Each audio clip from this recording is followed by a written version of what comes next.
There I am. Hello, I'm sorry. That happens every now and then. The mic resets. Hello! Music is, your voice not. Ah, I see. Well done for knowing what I was saying, anyways. Okay, there we are. We have fixed the issue. We are fine. Small hiccup at the start. It's all alright. Jump scare. Okay. Hello, everyone. How are we doing? How have your weeks been? How have your days been? Happy morning, afternoon, evening. Mine's been pretty good. What have I done this week?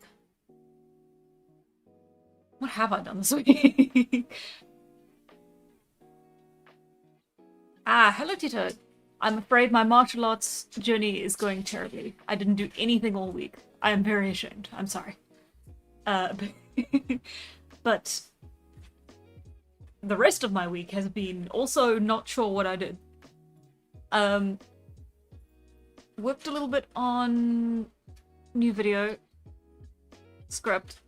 I'm compiling a lot of stuff together for Immortal. Other than that, we're all good. Let's see. So what is this Immortal art thingy? Yes, hello. So, let me see if I've got the terminology correct.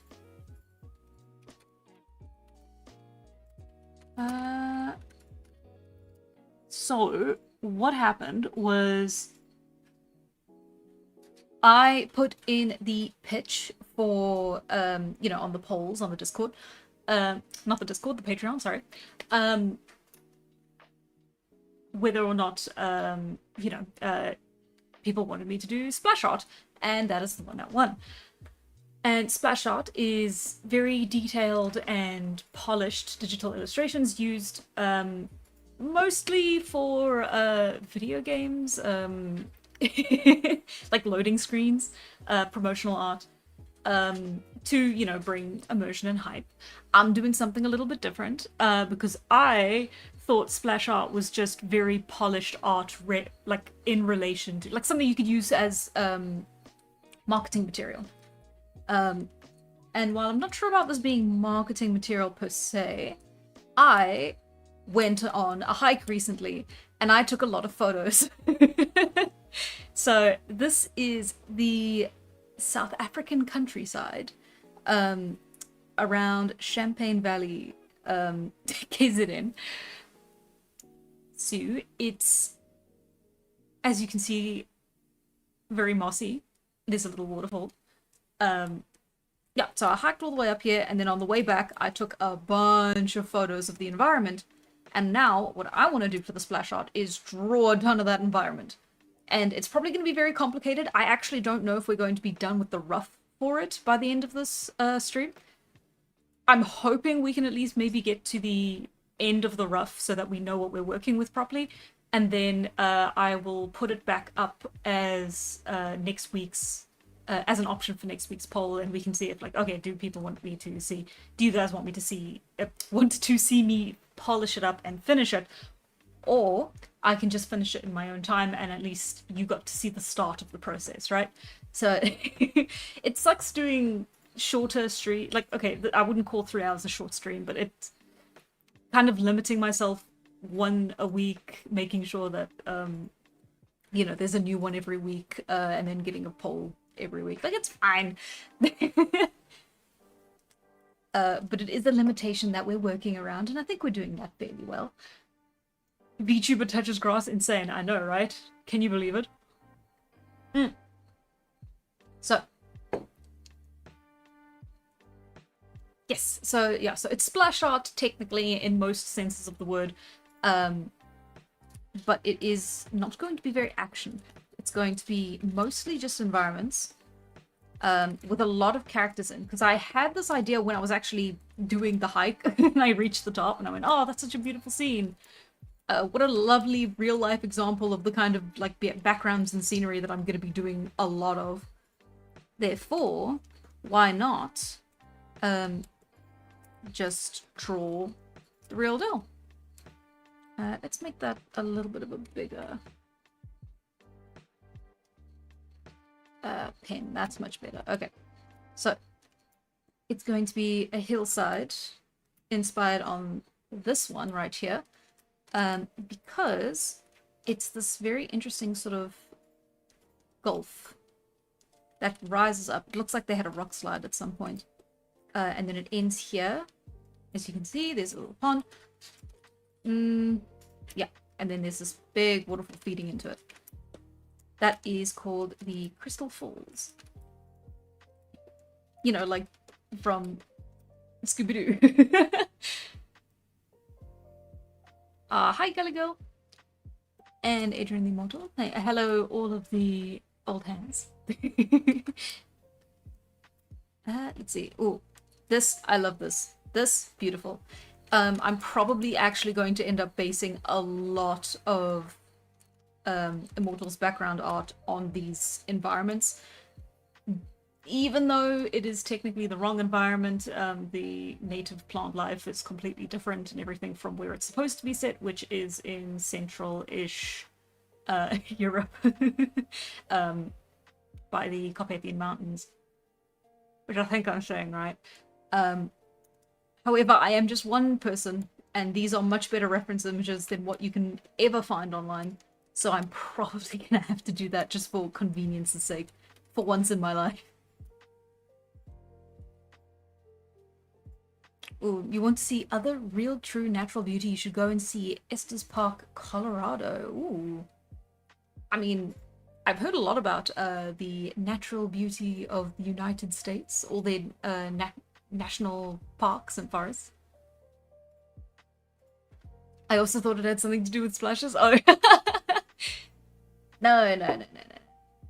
So, let's show you what I'm sort of thinking of, right? Okay, so we have good old friend. Actually, I'm gonna need more reference images for this. Oh, there we go. Don't mind that. Ah, there we are.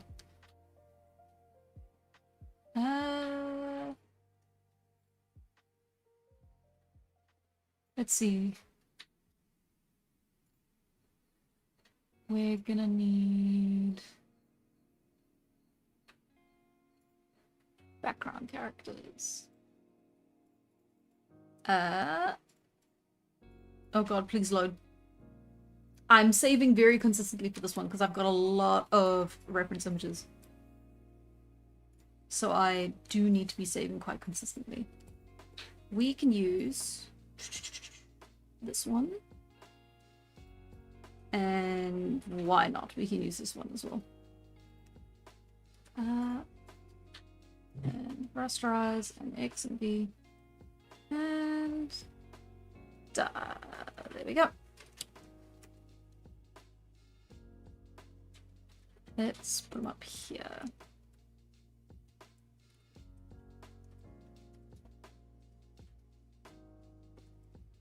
Because I do want to have multiple characters in this. So here we are. We've got the hill. Let me close up some stuff now that I've got that open. Oh, hello! Hi, Creeper. I don't know whether to thank you or ban you. What happened? Thank you very much. You are immortal. Nom nom nom nom. Yes, yes, indeed, indeed. I see, I see.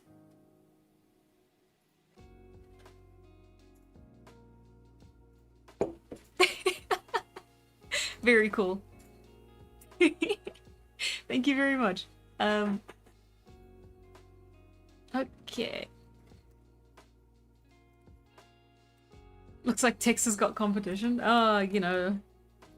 A little healthy competitions never hurt anyone. It's like fine. And I'm not saying that because I benefit from it at all. Anyway, okay, so we have our sweet little Tala sitting on the edge of this nice river. It's probably going to be more like that. Yeah, there we go.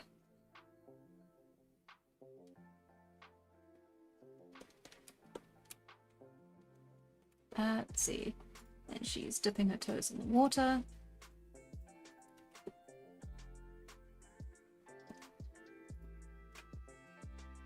gonna be a nice calm scene, I hope.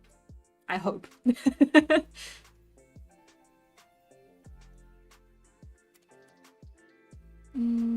Like looking up like that direction, huh? We'll have to see. We'll have to play with it a little bit because it also impacts how your line of sight goes, and we don't want to confuse it a bit because we are going to have multiple characters. So let's pull her up this side. And I might have to shrink the references a bit. That's fine. There we go. Okay, so she's got her toes in the water, her hands are on either side. She's got lovely dress on, what have you. And then up here, as we rise, the stones change around, and then we've got some lovely trees, very small, very pretty. Lots of moss. The rocks get quite a lot of moss on top of them as well. Let's see. The bank doesn't quite exist because it's mostly just rocks that make up the entire... Whoop.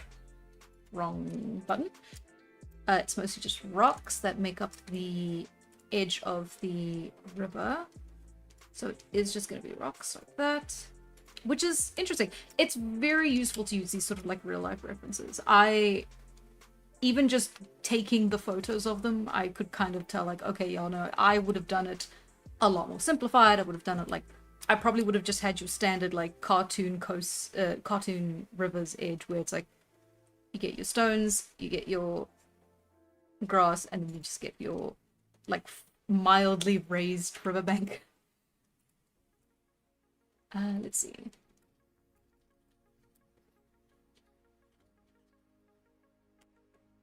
It was the hardest option in the poll, but that's okay. I was talking about it with my friends earlier, and I was like, I like wasn't looking forward to this, but it's mostly because it is quite difficult. But that's okay. I have a plan. The plan is to just accept that I will not be finishing it today. And suddenly all of the anxiety was taken away. It would be nice though. I hope at some point in the future I'll be able to like take a weekend to stream for like, I don't know, 9 hours or something, or however long it'll take me to finish a complete piece. And really just like show like beginning to end, this is the process. Hang out with me while I do that. It's like a really nice thing to do if it's work I already need to have done. Because then I get to hang out with you guys specifically. So, I'm not sure if that tree is very necessary. It might actually muddy up, because what we're going to do is we've got the water here, and then we'll have some rocks here. But the actual site, let me shrink it a bit. There we go. Is going to just climb, climb, climb, climb, and then you're just going to have that. That is the entire image. So you've just got your blank nothing here, which means this part here is going to be the silhouette. It's going to be the whole edge. And because we're going to have other kids hanging up on this part here. So we can have the little one here. Let's say sort of almost falling off. Doesn't quite know how to make it up something this steep. I might have made it a bit too steep. We shall adjust. We shall adjust. Something like that. Like that. And then someone who is presumably an older sibling will be helping them up. Maybe I have made it too steep. Let's adjust that. That's fine. Yeah, that seems a bit nicer.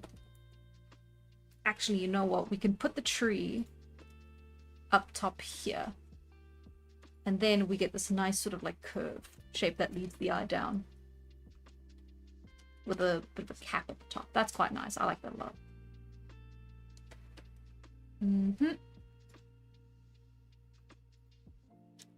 And we can even have one of the kids hanging from the tree branch.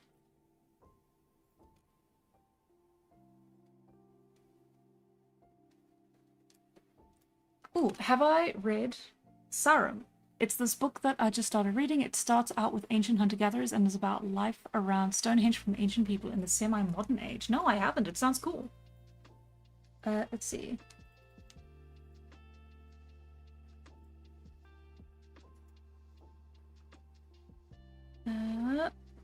Sauron.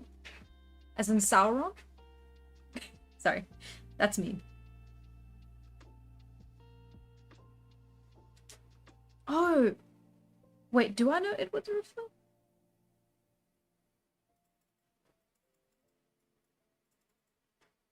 Ooh. I don't know. I hope it's not the author I'm thinking of. I won't say anything in case it isn't, because then I don't want to, like, put people off the book. I've already said too much.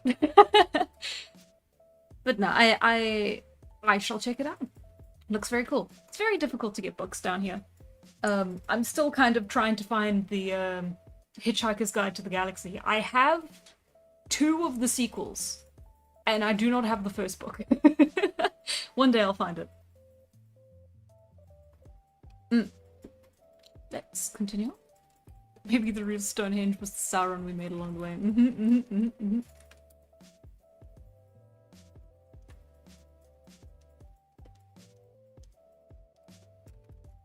I think I've made the arms a bit too long, but that's alright. This is just, we don't have to worry about proportions already. We just need to worry about framing and posing.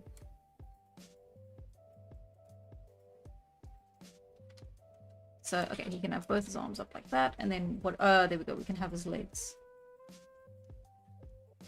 up like that. A little bit like a, little bit like a monkey, but this is okay. We shall tweak. And then I think a nice distribution of heads would be, we've got 1, 2, 3, 4. Let's add another one. And then maybe, can we squeeze in a last one? Or is that too many already?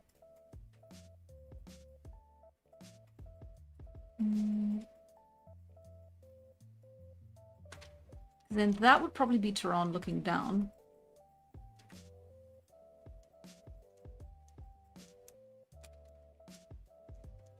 Let's see.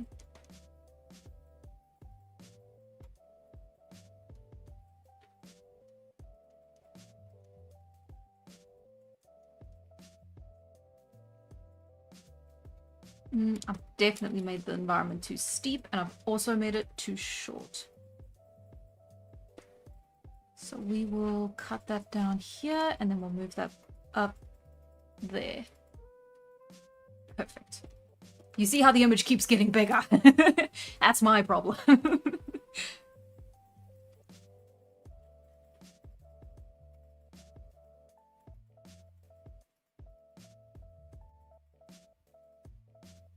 Let's see, yeah. Just lots and lots of stones coming up.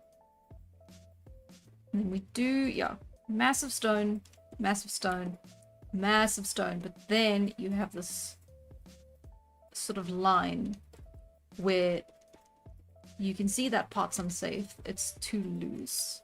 And then that's too steep because it's basically a wall. And then you have your top ground here where all the leaf litter lands.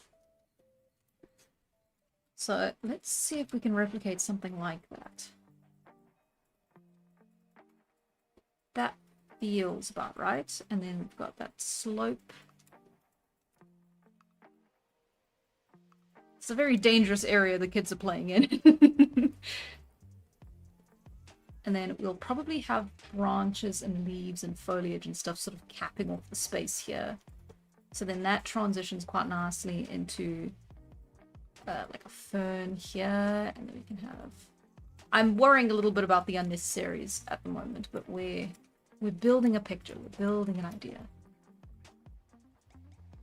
And then, yeah, we would have more stones here, and then I wonder if I can just continue the water on? No, the water has to stop here.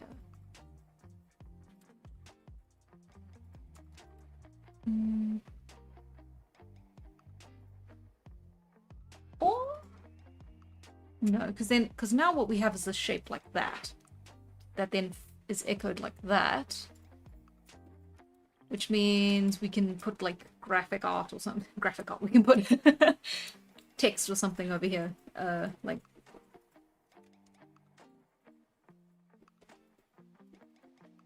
that.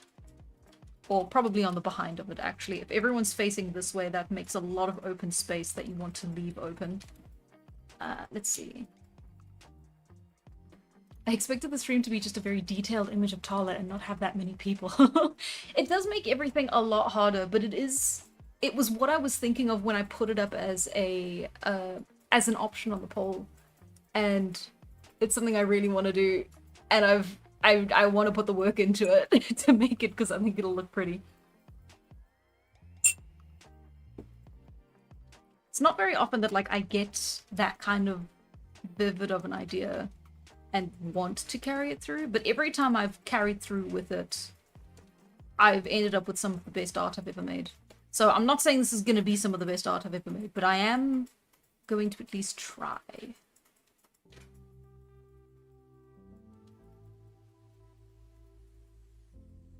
Let's see.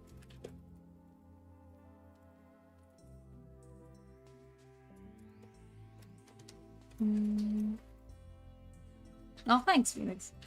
Why are you being so serious? What's wrong? Who's sick?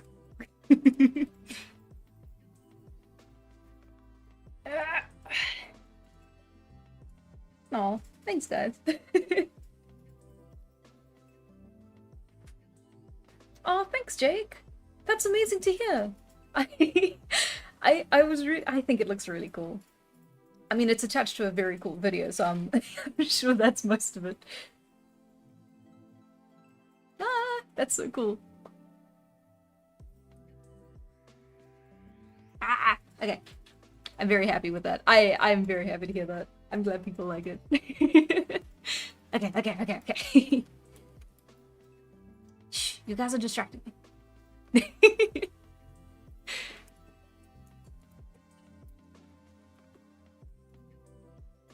Bonk. Okay. I've definitely made Tala too small as well compared to the child. I was thinking this could be her maybe a year before the events of the comic. Because she is 19 when the comic takes place. Well, when the comic starts. So, it would make sense then for her to be quite a bit bigger than the toddler. If this was, say, a year before. You'll notice I've been setting a lot of these little pieces and the short comics and stuff in the year before.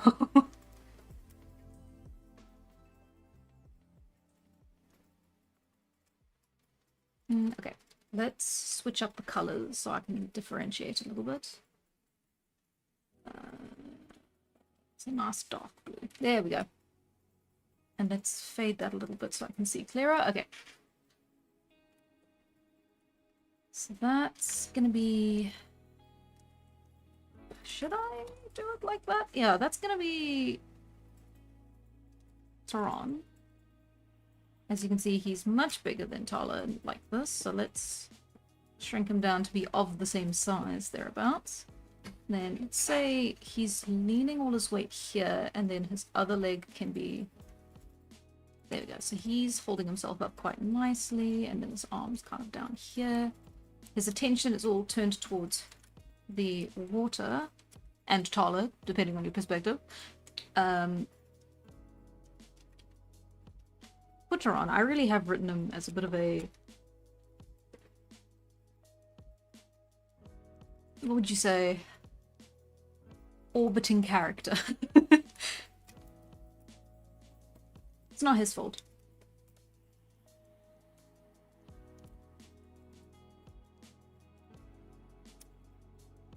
Don't you mean Tehran is much taller? Ah, he's much taller. Ah, I see, I see. Okay. I like to think Tala only learned she was immortal after getting her skull bashed in by a rock and standing up a few hours later being fine. You know, For all we know, that could be how it happened. Let's see.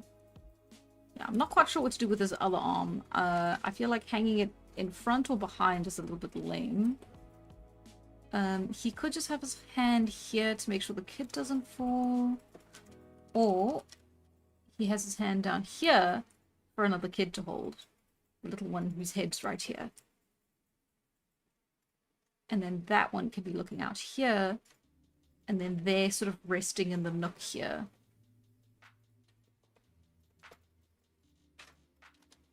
I don't know. It's also been quite nice to, I suppose, try and remember what life was like before phones as a kid. Because, like, we really did just get on with it without the use of devices. And we're pretty damn happy with it. And especially without all the modern conveniences and stuff, it's interesting to see at what remains universal, right? Like, you're still gonna get children playing, getting into trouble, having fun. You're still gonna get acts of rebellion with teenagers. Maybe not as much. After all, the term teenager is a pretty new concept. Or at least as they are defined today. So that could be quite interesting to explore. I just don't want to just recreate normality, but then with a coat of paint. A coat of cave paint, if you will. You know what? I think those are perfect proportions. I think that child looks great. Okay. So the kids like that, and then like that, and then they probably have their hand, there we go, more like that, and then like that, and then they would have the rest of their body like that, and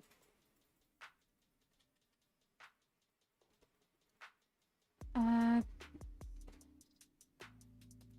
perfect. Much better. I wouldn't say perfect, but it is better. Let's see. So we've got the little one here, the big one up here. And have their elbow up like this. Let's have their hand like that.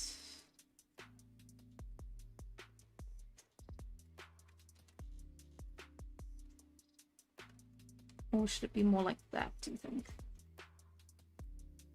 No. First way was correct. Let's see. Is that going to be the main Immortal lady's love interest? No. He's her brother. Younger brother. By 2 years. So he is a very important character to the first arc. Just not in that way. Probably gets a different love interest. You haven't met him yet.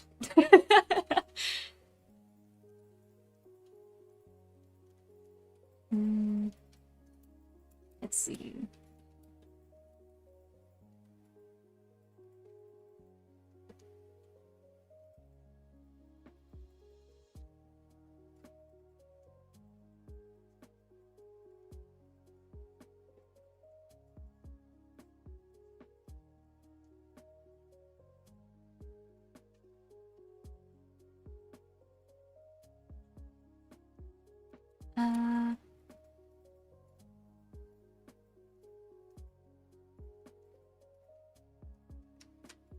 Let's see.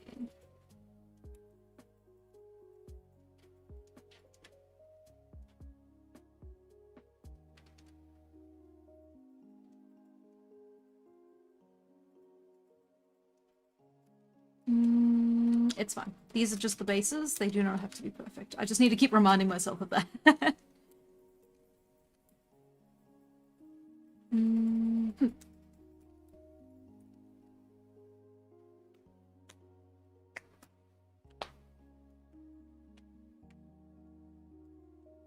Let's see. Okay.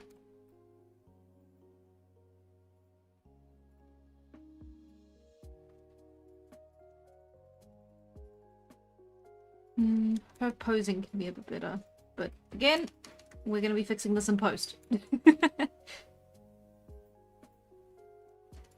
Yeah, so the kid's gonna have its leg like that, but that's gonna be behind the foreground here.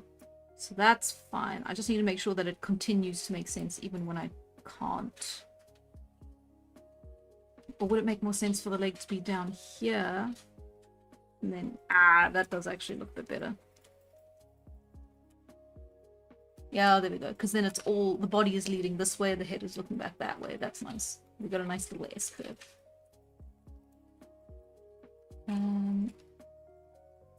Saran is leaning quite heavily. A bit worried about him. He's going to be fine though. He's got good balance. Let's see.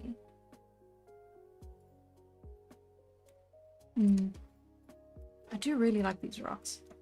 I wonder if there's a way for me to incorporate that kind of gradient here. It's so cool to see the color of the rocks underneath all the wear and tear from the rain. It's like all the weather beating. So that's made it all dark, and you've just got lovely, lovely, lovely sandy rock.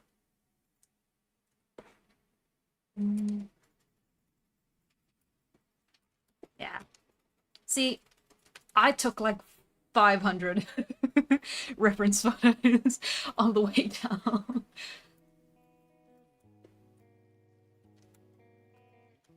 I was the most annoying walking partner.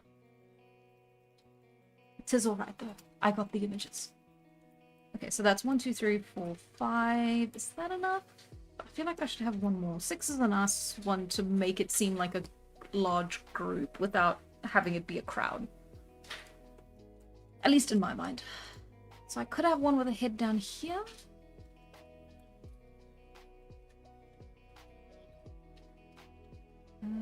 But I do quite like that space here. Because when you're working with silhouettes, it's nice to have a lot of space and very clear-cut silhouettes. So here, you've got this very nice, sort of complicated silhouette where you can clearly see what it is when there's no color. Or at least I hope we will, when I'm done. Let's see.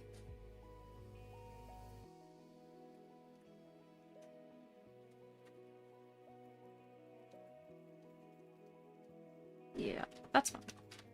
I'm just tweaking the hand.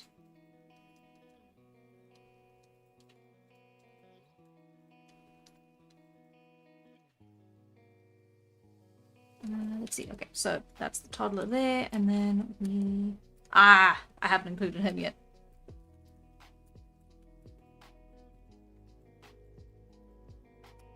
Oh, you know what he could be doing? He could be leaning over like a cheeky shit.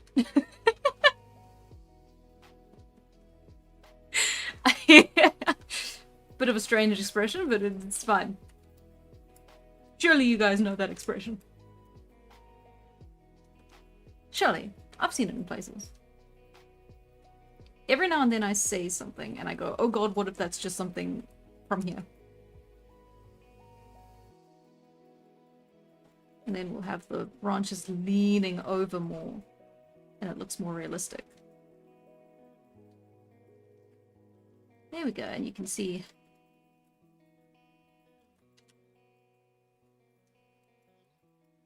very risky high risk, high reward kind of activities this man is doing. Do I like that? Or even better, what if he's just sort of leaning over like that? So we've got the legs here, and then where would the ground be, actually? That's a better question.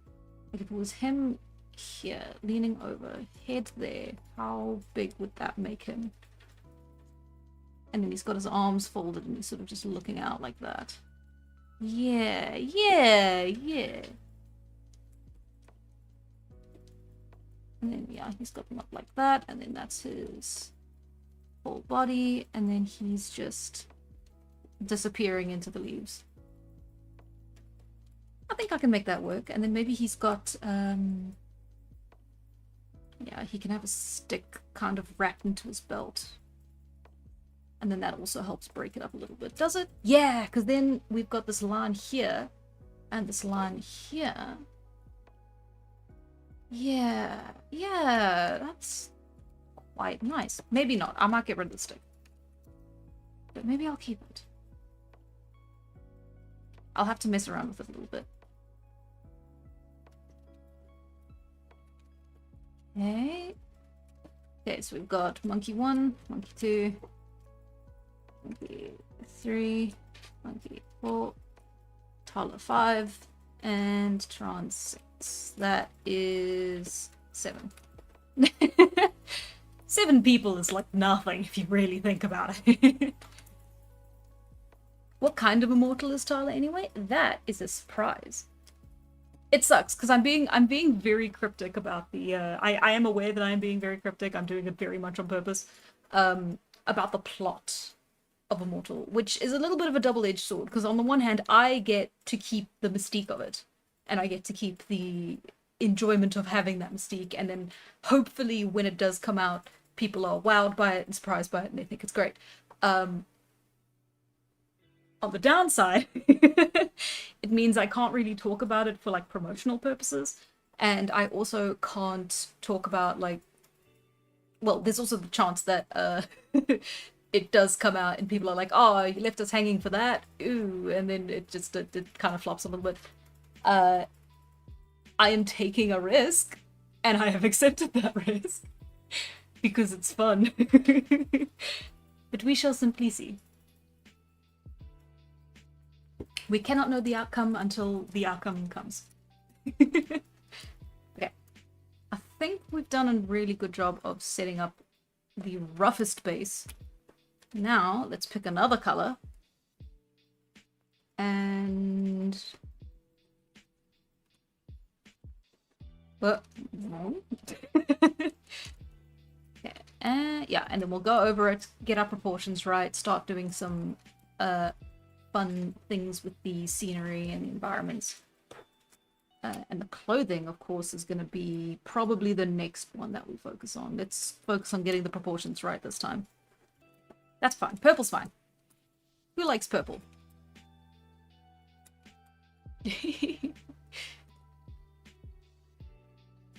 Let's see.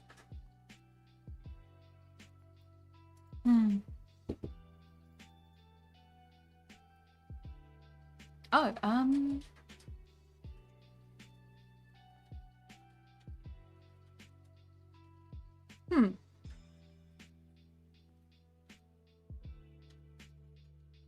My live chat paused. I got very sad. I looked up and no one had said anything in a while.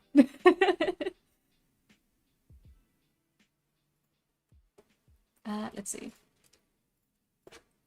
I'm betting all of my money on Tala accidentally inventing the musket.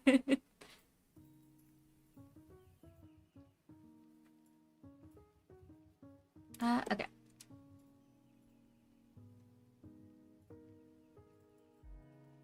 Oh.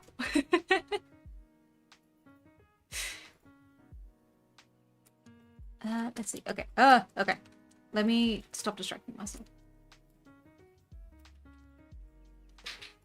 Okay, we are keeping the thicker brush, because that stops me from going too much into detail, which is the last thing we need when we're doing the rough concepts of things.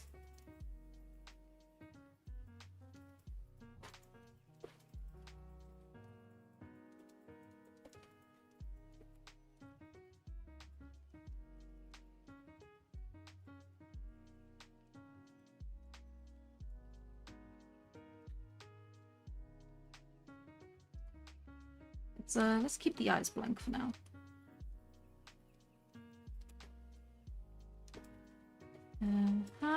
She'll probably have some form of ephemeral necklace. Let's have... Ooh, she's at a pond, so let's have... No, I can't put her in swimwear. So we're just gonna have her... There we go, so that, and that. How are we doing proportion-wise? We're a little bit squonk. Her head needs to be a bit bigger.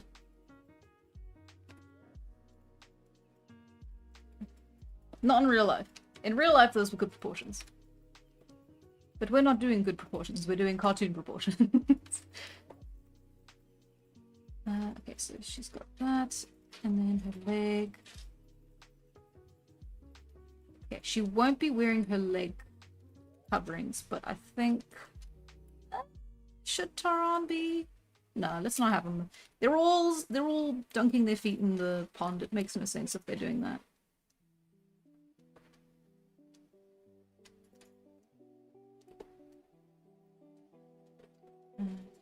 Okay.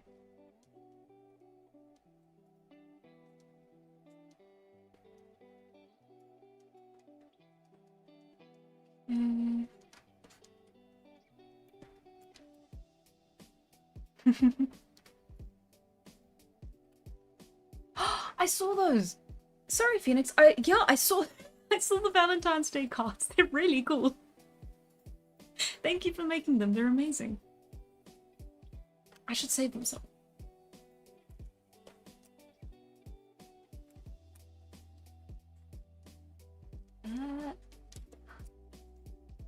Yeah. Phoenix made Valentine's Day cards, and I believe they're on the Discord, and also maybe YouTube social? I don't know. I can't remember. It's fine. I'm very bad at this. Shout out to that thing you made. That might be somewhere. I also made Brazilian Tyler. Ooh. I don't remember that. That's sick as hell. Is that on the art channel? The community tab. Ah. I should look on the community tab more. It's very clunky to like find it in, like you can find it fairly easily through YouTube Studio, but because it's kind of tucked away and I never get notifications on it or anything like that, I do forget it exists. And then I'll look and like in the last couple months, like people have posted things and they've like talked about stuff and made fan art, and that's like the coolest thing in the world, and I just didn't see it. And I feel really terrible about that.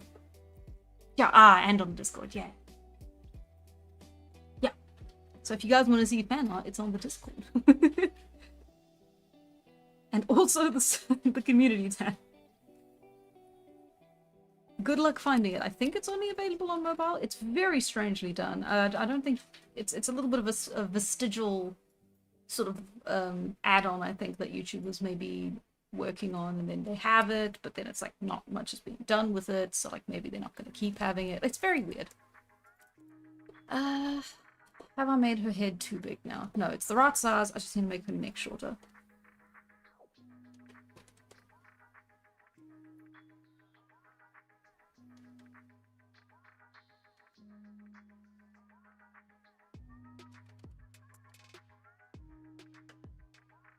Okay, wait. We're figuring this out. I might have to redraw it again. Yeah, so that's a bit too forward, but then if I have it like this, and then move this up here, just have her angled a little bit differently just so she's still looking up.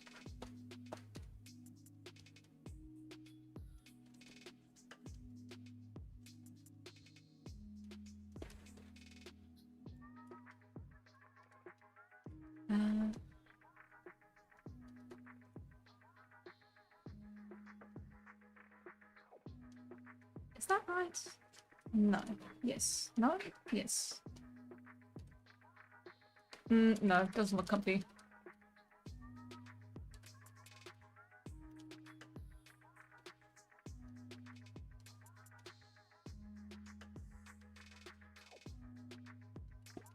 Close enough. We're fine.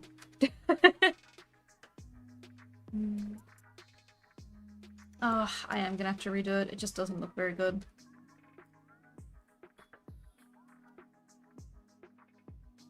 There we go. Okay, back to purple.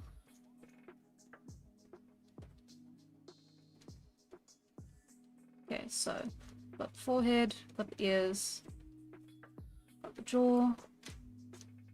I've been struggling a little bit with my anatomy recently. I need to go back to my basics. It sucks. It really does. If I leave something for too long, I just forget how to do it. And I thought I really thought that I'd like gotten it right, especially after doing the the phenotype video, because I drew a lot of figures for that one, so I was like, oh, fantastic, I've got it down, I understand this. But of course, the fool that I was. It's alright though. It just means it's a little bit more of a... What would you say? It just means I've got to brute force a little bit more than I would usually. Nah, it's fine. It's also a confidence thing as well. Like, I screw it up once and then I go like, oh no, I can't do people. It's alright though. Okay, so we've got that, we've got the... And then we've got the chest, that's the rib cage. The rib cage needs to bend down like that. And then we've got the fold in the belly, and then we've got that's where the... This, and then you gotta have that, and you gotta have that, and then this comes this way, so it's gotta be more like that. There we go, that's where the major issue might be. And then that's where the knee is. And then that would be the creases. Not crease, muscle. So the muscle is, and then have I still gotten the head the right size? So we've got the neck and the head. Head's too big. First it was too small, now it's too big. I cannot find a happy medium. Perfect, okay. And then we have from here, that's where the next hip is. Points out like that, and we have that. And there's the ankle, there's the foot. Foot is mostly underwater. So we have a nice little dip there, and then the toes come out. And then we've got a nice ripple effect. And then that's where the water ends, and we can have a nice little bit of grass at the top there. That's quite nice. The environment is not important. We're doing the anatomy today, right now.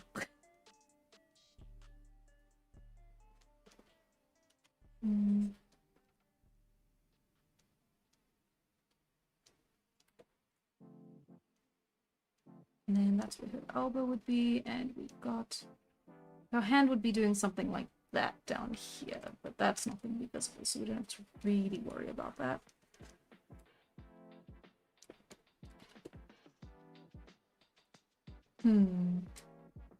Still not very happy with her knee.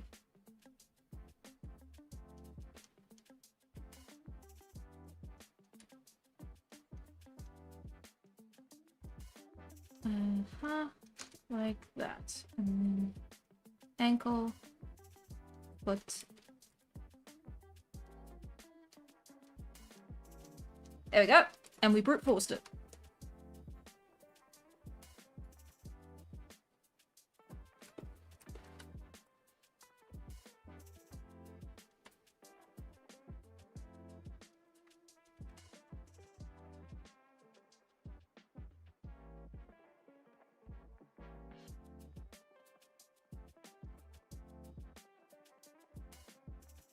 We brute forced it.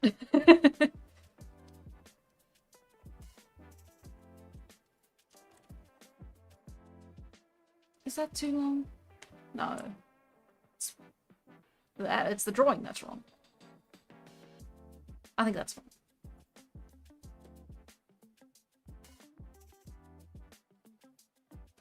Could I put the arm a little bit back so that she's more leaning? And then there's less... I suppose. Not really anything wrong with that. It's just a bit strange to have the arm gone. And have it maybe just on the side here. It might end up being obscured by the clothing though. Ah, this is fine. This is art. This is what it does to your brain. Okay, moving on. We've got the kids. We've got the little one who's looking down at his feet very worriedly. Or maybe not so worriedly. Maybe he's thrilled. I don't have to draw the eyes. Toddler, what do you look like? 4 pigtails. 1 and 2 and 1 and 2.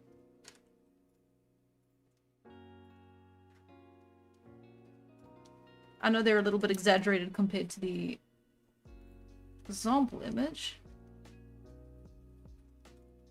But that's because I want them to be. It's a big pen.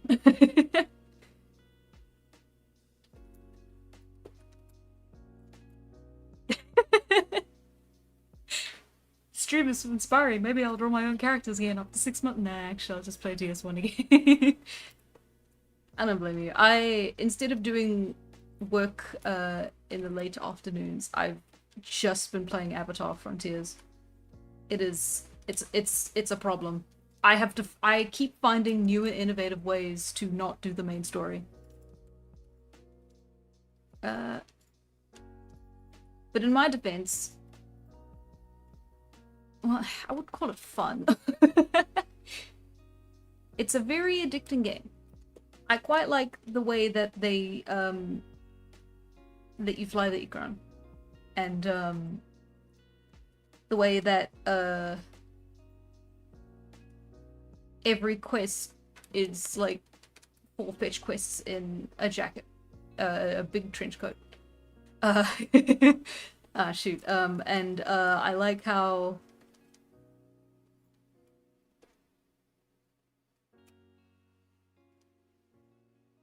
Okay, I do like the environments. I really do like the environments.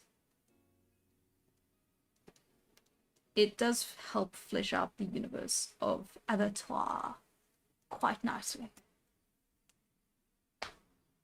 Ooh! I've been mostly playing RimWorld this week. Ooh. Please tell me that's because of the streams we did.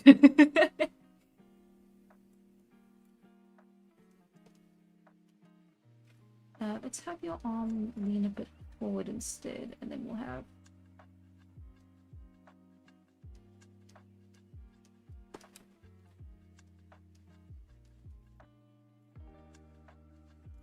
Cute.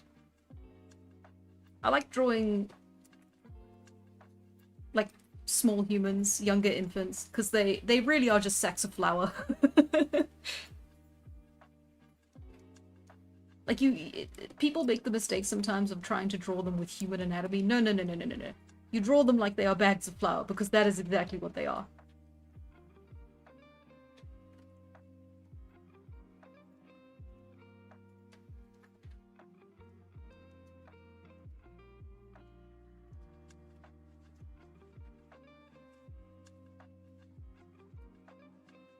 I'm probably gonna have that be obscured by rocks, though.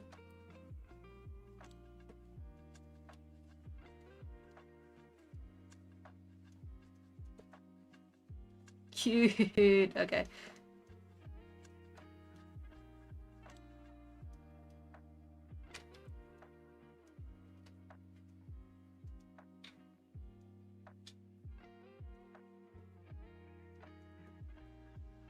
Okay, and he's got his hand out. Oh god, how handhold.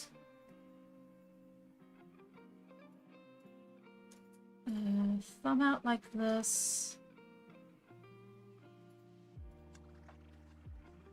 But then they'll be quite a bit bigger, so their hand will be like that. And then their thumb will curl around it like that. I think. No, it would be angled a little bit more, so the thumb would be like that. And then the wrist would be like this way. And then you would see the little thumb on the top.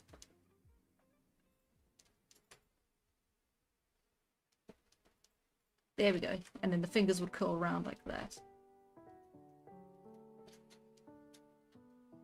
I think that's right. I'll double check at a later point probably, but I think that's pretty okay. I think that's correct. Look up references. Nah.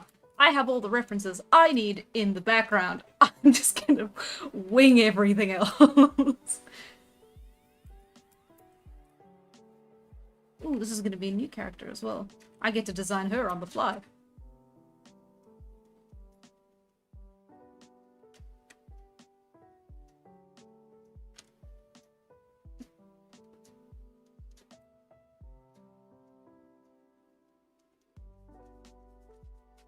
Give her a very high ponytail.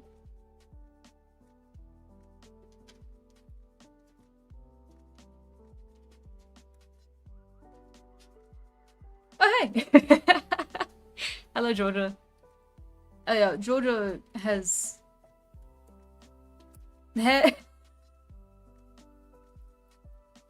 Oh no, the worms.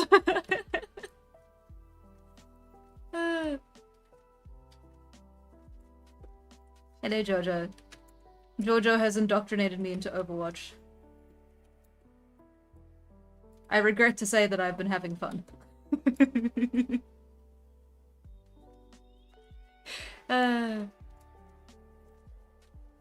Finally, the stream's about to get good now that Jojo is here. You are correct. Hello, Jojo. You have the stream now. The floor is yours. I'll just be here doing my thing.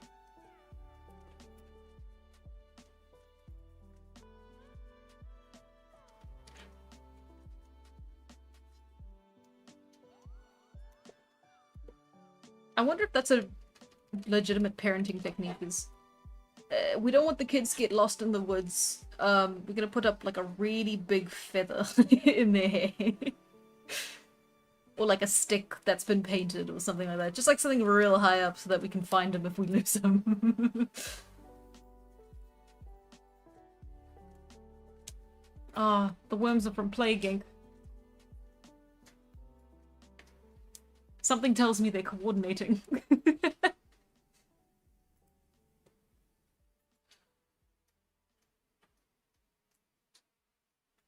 Okay.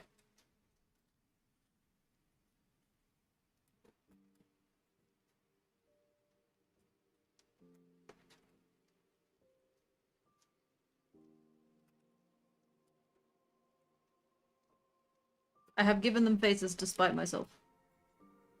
Don't look at them.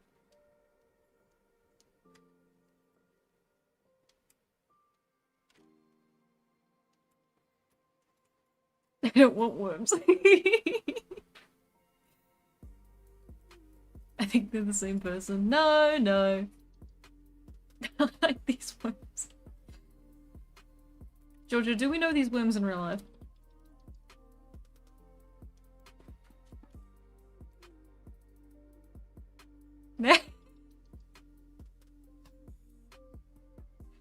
Oh no. No, I don't think so. Oh my god, these are just unique worms. we just have worms now.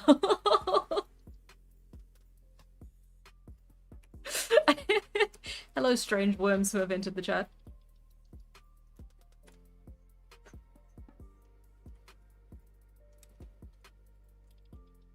I've never seen a worm before in my life. I've never had one, never seen one.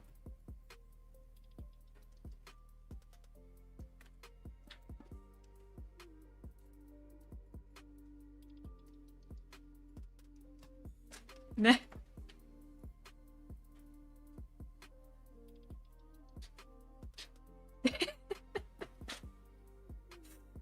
Hello, formal host. Oh, I see.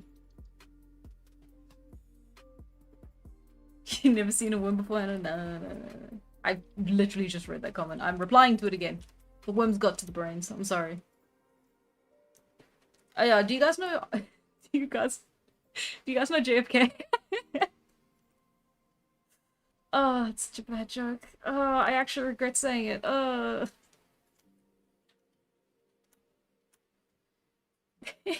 Yeah. What do these worms eat?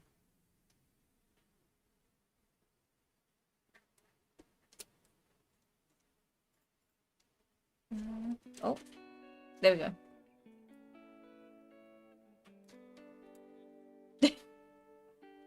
JFK? Oh, RFK. I prefer JFK personally. Yeah, hot take of mine. You gotta forgive me. I'm just always thinking about the good FK.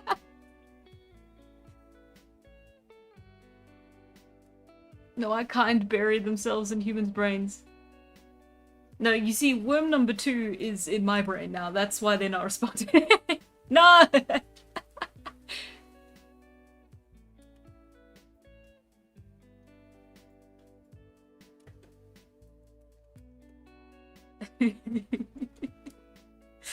So much for the relaxing stream.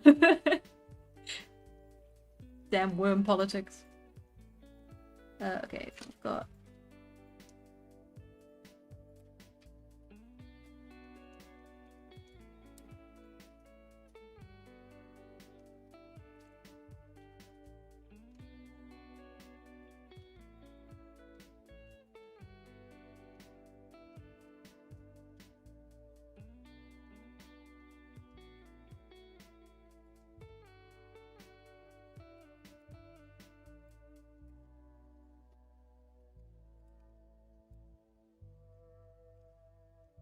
Oh, just the biggest ears, actually, I've decided. I shall not make them smaller, I shall make them larger. These are going to be the biggest ears that you've ever seen on a character.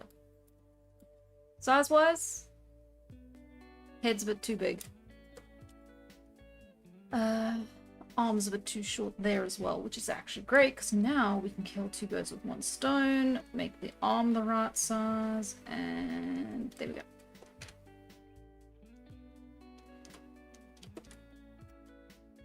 This was the same problem I had when I made a small lady. Small. No, you will not be receiving context for that line. Yeah. No, that's fine. Okay. And then we have... Is it fine? Hands a bit big. If I size down the head, yes it will be fine. And the body.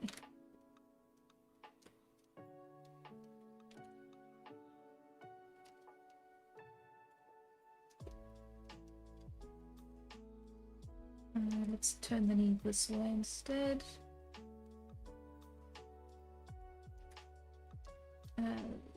Can I? Do I have the ability to do that, or is that something outside of my skill tree? Kind of preferred how it looked before.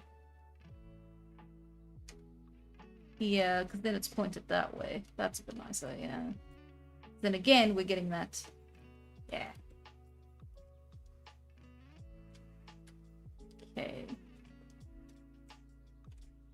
And then, actually, if we do that...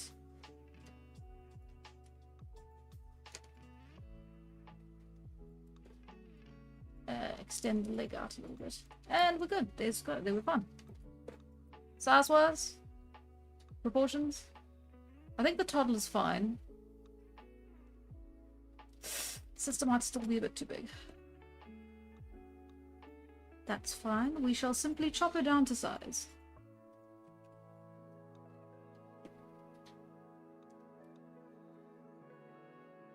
Now the arms get too long. Perfect.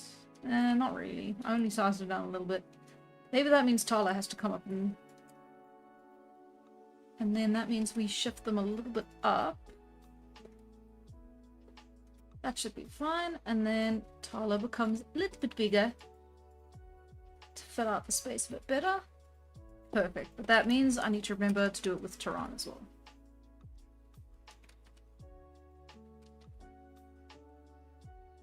Let's see.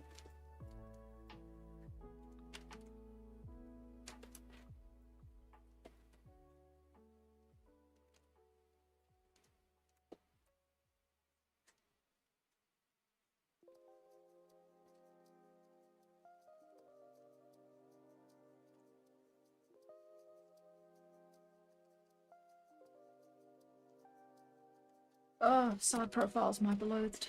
I really should figure you out.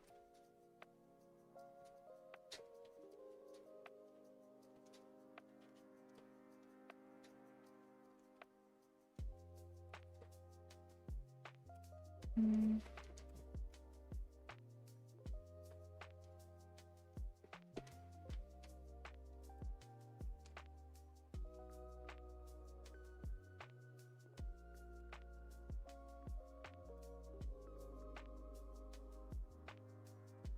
And there we go. Oh, jeez. We've sent out 1,000 blackbirds to deal with the 2 worms. But then who will deal with the 1,000 blackbirds is my question. Princess of lady, so I'm gonna fly. I don't know why she's so gonna fly. Okay. Let's try and give him some broader shoulders.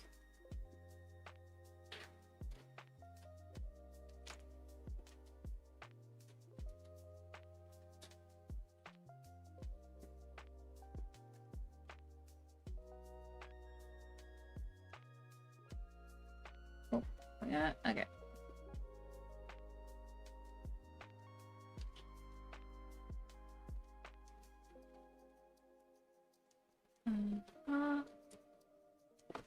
Stomach.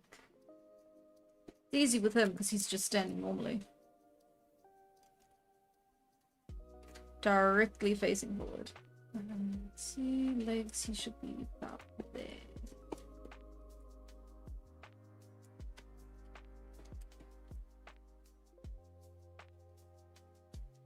Oh, that means I can put his foot facing here instead.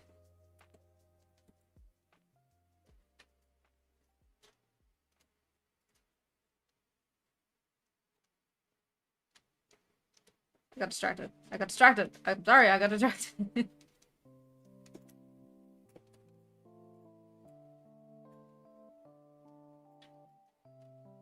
I might have to sauce. Yeah, her hand's too big. That's it.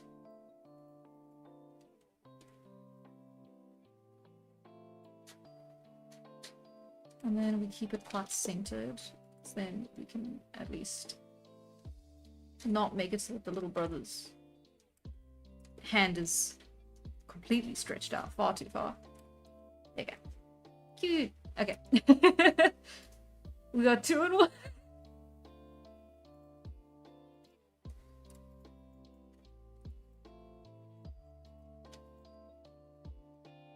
Okay, and arms.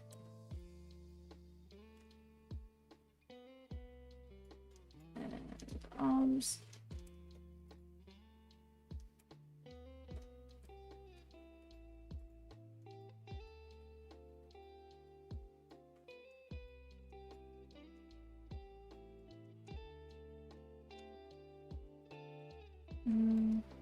And then of course he's probably wearing something that angles downwards. Would it be more interesting to have it angled back? Ooh, I can't decide actually. Both look rather good. What if I had like that?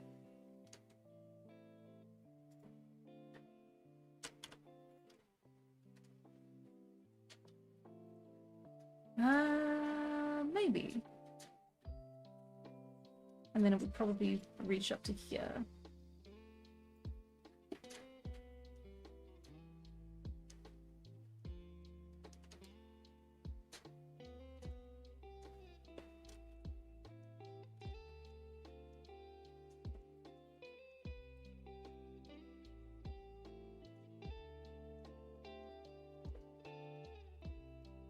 This man is iron board shaped. The worms are in love.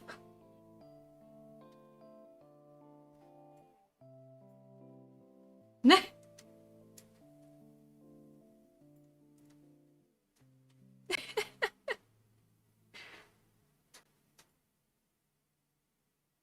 We send 10 birds for 2 worms, 100 cats to get the birds, 1,000 dogs to herd the cats, 10,000 people to house the dogs. Ah, I see. That's cute.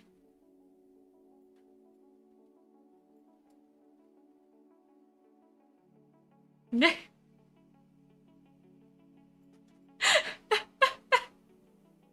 in love and they lay it. Things have fallen apart.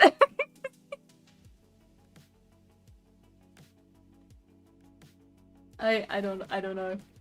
We've been besieged. We've been attacked.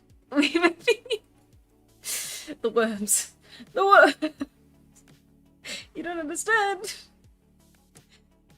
We will soon have thousands of worms.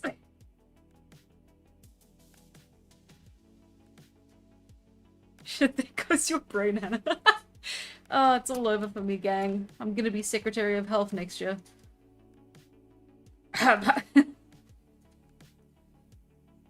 But I don't want to run for Secretary of Health.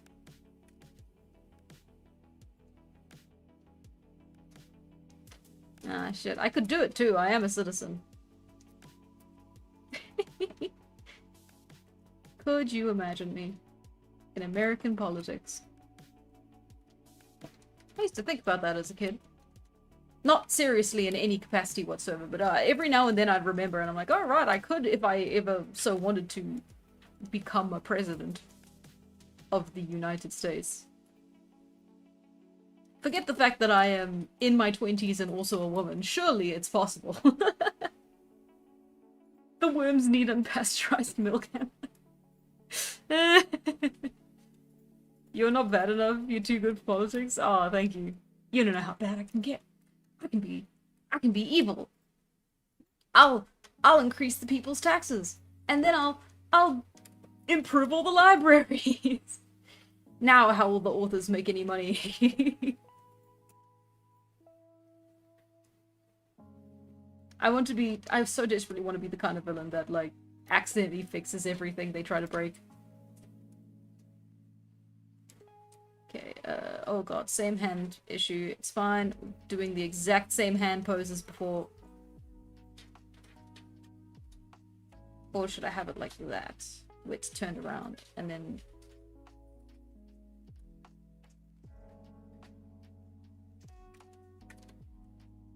and then it would be more like that. With the... Yeah, and the kid's hand would be like that. Cute! Okay.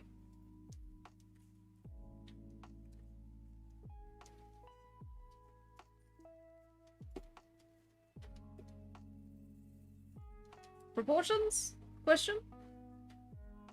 I think it's alright. I think his arms are a bit too long. It's hard to tell because he is leaning.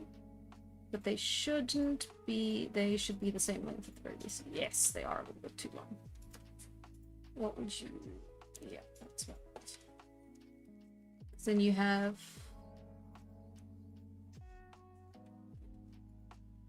perfect, okay.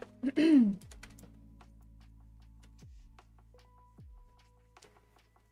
then,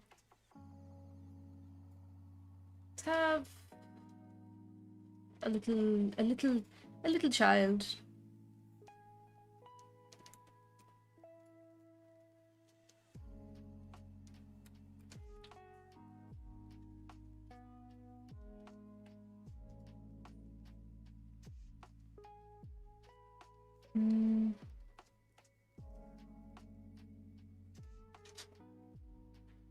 Right. No, that's too long, yeah.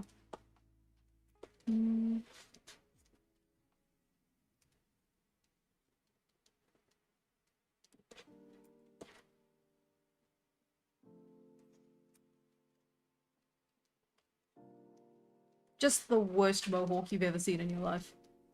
Is what I've decided.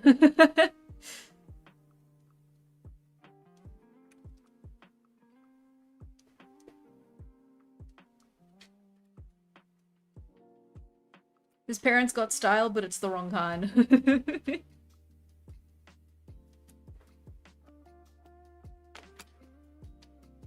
Uh-oh.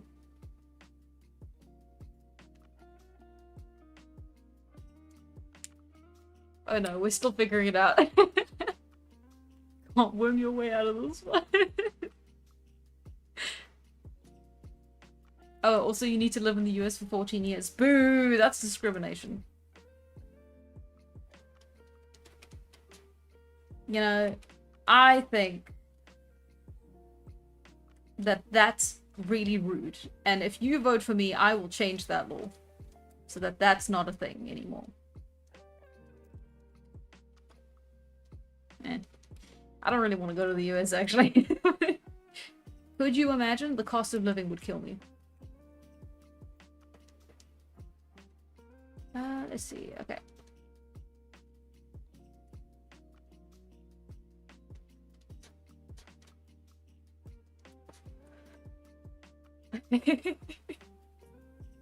Can we have no more ice? Yeah. Fuck ice. Did you guys see the video of the guy just like decking a fellow student in like a high school who was like who was going around saying he supported ice? Kid's my hero. What an incredible shot.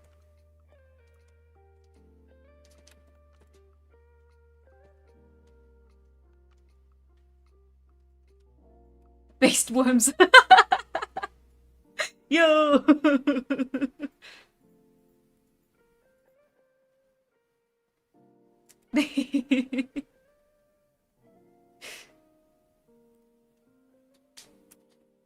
I would vote for you, Hannah. Ignore the fact that I'm not an American citizen and I don't plan on going there ever. Yeah.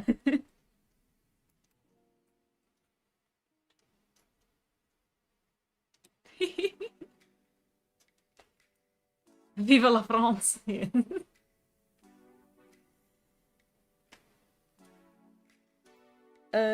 If I conquer the USA, would I be able to become the president by right of conquest? No. No. No. See, that's, no.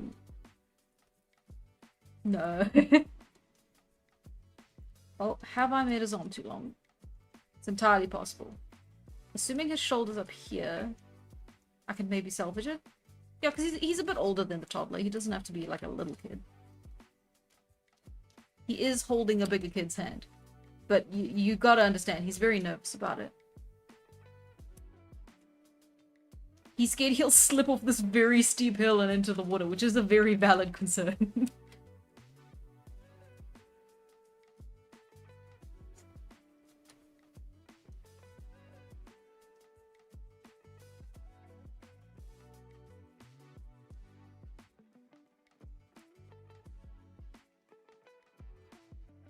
Oh no, the worms are French!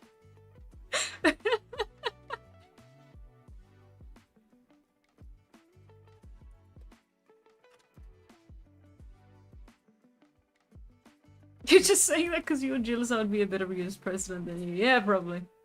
I think most people would be a better US president than me. I'm a little too absent-minded to be a US president. Like, remember when I promised that I would put all the stream art on Patreon, and then I only remembered that I was forgetting to do that 10 minutes before the stream started. I'll have it up, I'll have it up, I'll have it up. I'll put it up at the same time as the poll, probably. I gotta pace myself. I didn't do any work. Well, I did some work, but like not the important work today, which means I'm gonna do a lot of it tomorrow. I'm pacing myself.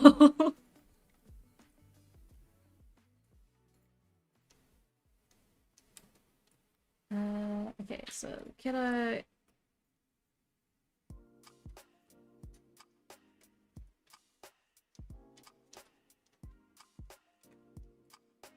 Like that. And then because his arms are quite long, his legs would be about that. A little bit longer than what I've drawn in here.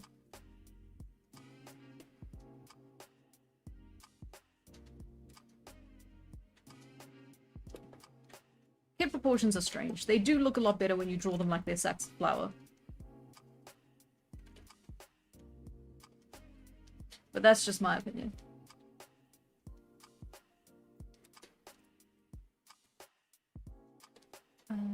Huh.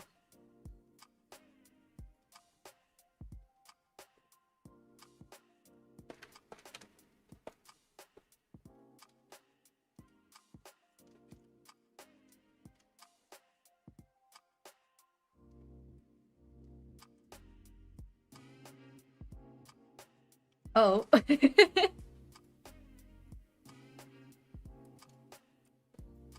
Georgia Loto gun. I'm trustworthy. Yeah. Hey, listen, that's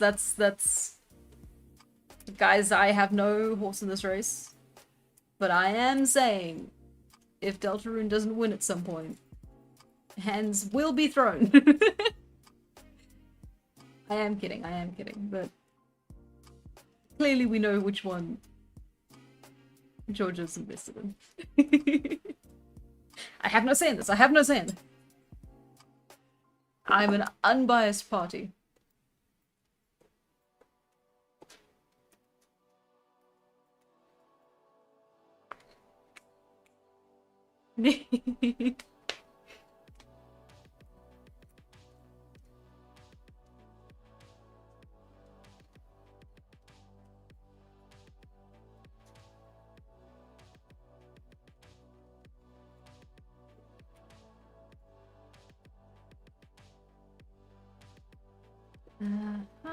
Oh, geez, hang on. Something's gone a little bit awry here. What is it? What is it? That's fine, that's fine, that's fine, that's fine. You should be okay. Maybe it needs to be more like that. And then, did I actually draw his legs a bit too long?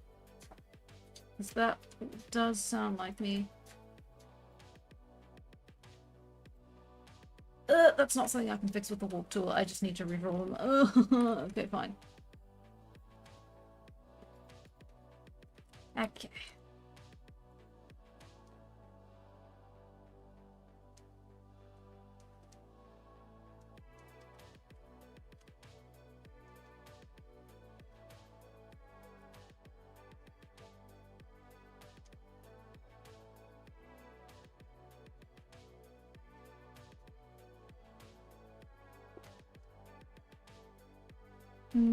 I am sorry that a lot of people didn't seem to know what splash art was when they voted for it in the poll, which I guess makes sense to why it won if maybe you had a different idea of what it was. I just kind of assume people understand what I'm saying when I say splash art, and like there's a couple other like things I've referenced in the past that's like it's like a concept art term that I just kind of assume people will know. It's like, no. This is a little out of some folks' league, especially if they didn't like actively study the thing you study, and it's like, ah, damn, I don't think of it that way. Like, no fault to anyone, this is entirely like a me thinking something is common knowledge when it's not a problem. Should I tilt them a little bit better? Yeah, I guess I could. What's stopping me? Just make it look a little bit less like they're about to fall off, you know? I like that a bit, yeah. And then we've still got that nice curve. Like that. Yeah. Actually, could I extend the leaves out a little bit more? Yeah. Yeah.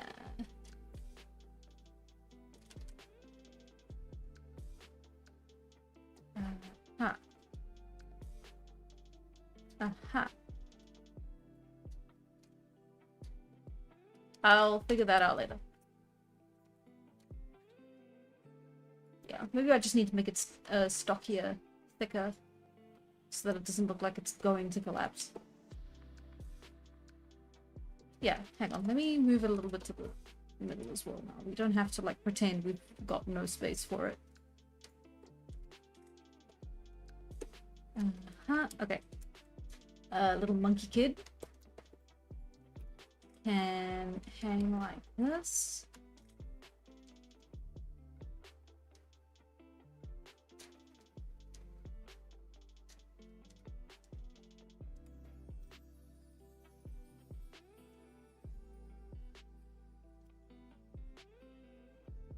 I think he can have a very big tuft of hair in the front and then nothing.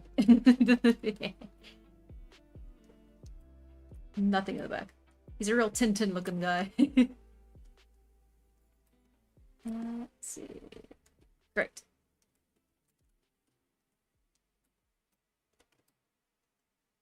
I thought it was going to be making an illustration from an ink or water splash. Ah, that's so cool. It's cool to see how people interpreted the thing I was doing. It's also the... Yeah, drawing a little art, and then kind of just... This is fine. This is fine. Yeah, no, it's good. I tried looking at what it was later and I felt a tinge of guilt, but not enough to change my vote. No, it's chill. It's if I'm putting something up to be voted on, I'm 100% like I'm gonna do it. I literally signed up for this. I'm the first one consenting to any of the things on the poll. Like I pass things up because I've thought about like, yeah, no, that would suck actually, never mind. It's like if I really didn't want to do something, it just wouldn't be on the poll. It's fine, it's fine. Never feel guilty for voting on the choices that I gave you. Be a bit silly. Okay, hang on, so shoulders would be here. Oh, wait, okay, hang on. So shoulders would be here. Then... Oh. Okay, so the head's looking back. But then because of the way necks work, it's going to have to be at an angle. And then we're going to have to be able to see...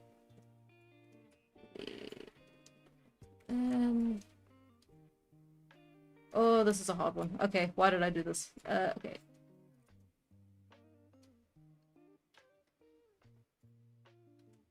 There we go. Okay, so...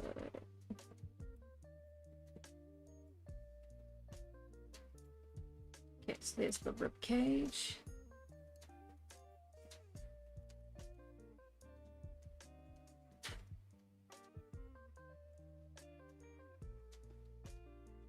And then I suppose I'll actually have his feet on the grassy knoll instead of like... Or I could have him swinging? Like like actually swinging?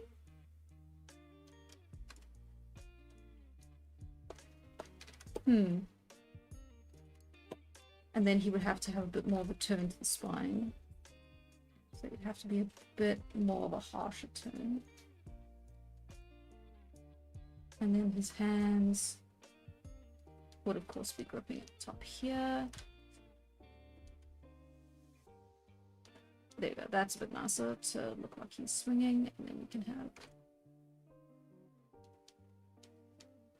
on this other hand like that, and then we have, of course the branch has to be thick enough for it, but that shouldn't be a problem.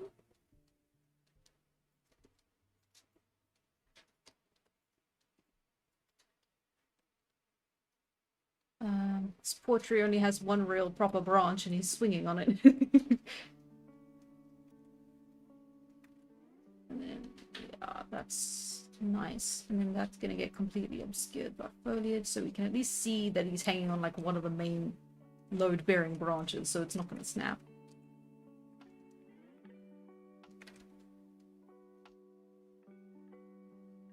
Oh, I kind of want to fill the space with that with something. Is that fine? I don't know. It's not a load-bearing branch anymore, it's just a side branch, but that's fine. What if I had like that, and then there's a little bit of gap, and then we had more foliage like that. And then we have a couple leaves loose to show that there's action happening.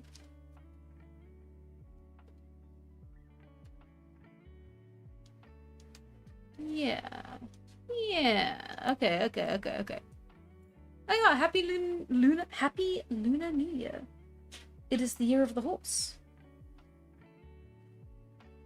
Yippee. It's a good time.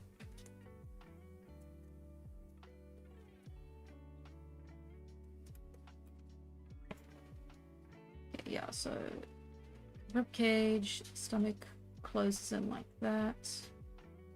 Hips go like that. And then sack of flour.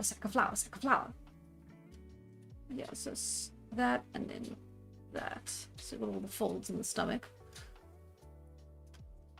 And then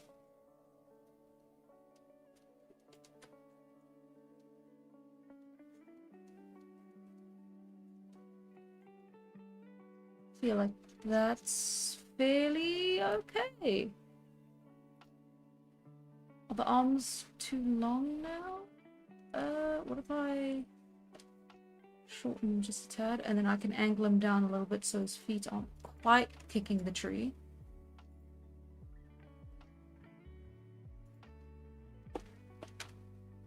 Yeah.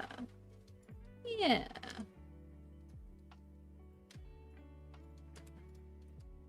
Mama.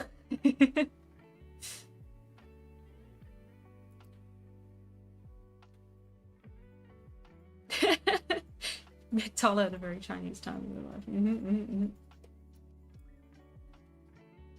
Since it is now the year of the horse, next stream you should draw Tala riding a horse on horseback. No, thank you. I would like to not draw a horse. I don't think there's going to be any horse cultures in Immortal at all because I don't want to draw a horse. Yes, I know that would be a huge blow to the world building. I know a lot of people rode a lot of horses through a lot of our history, but like, just think of me, you know? Just like, I don't want to draw a horse. That's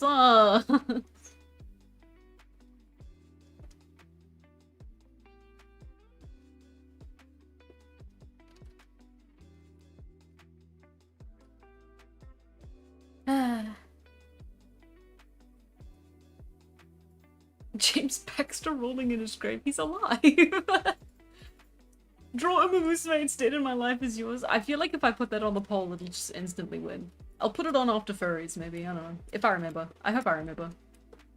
I do quite enjoy... I enjoyed the last couple times that I've, like, drawn Umamusume. They are very fun to draw. It's nice to turn my brain off for a little while and just be like, well, you know, here you go. And then let's... Here we go, that's better. You gotta have a little bit of, like... The trees have to, like, battle it out for space sometimes, so you gotta have a little bit of a back and forth like it's a war zone.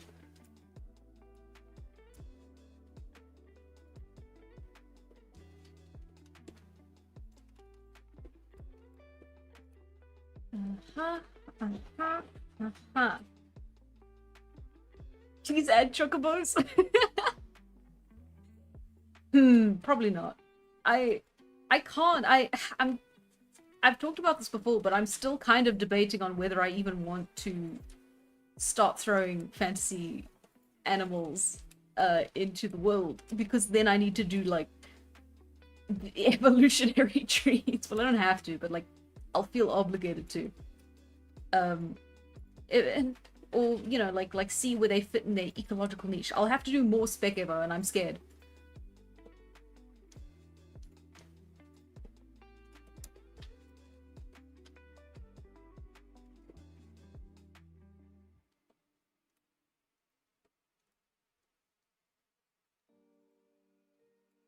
There you go. That fills out the space quite a bit better. And then we can still have that stick. I might still cut it out. I'm still not sure. Depends on how much detail there is in the rest of the environment.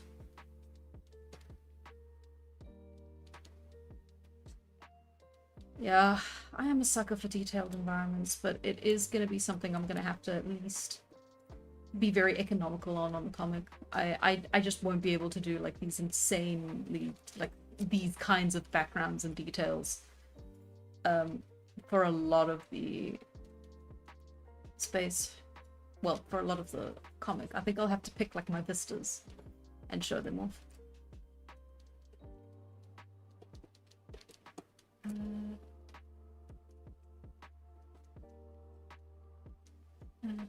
Okay. So, okay, we've got the grass. That's the main thing. We've got a little bit of foliage here. We can have some sort of leafy plant sort of thing here. But then, of course, there's just grass. Oh god, the leaf litter. I forgot about the leaf litter. How's that gonna work? I know I'm sighing. I'm being... The thing is that I'm probably not... When it comes to me doing the line off for it, I'm probably gonna forget what it was that I'm drawing here. Like, what do you mean there's, like, details here? I don't know. So I'm trying to, like, at least mesh out something. So at least if I'm, like, looking at it and I've got a blank, I have, like, a little bit of a starting position. Like, okay, that's the leaf litter. That's... We're not gonna bother drawing that now. That's just gonna have to be a placeholder image. Sketchies.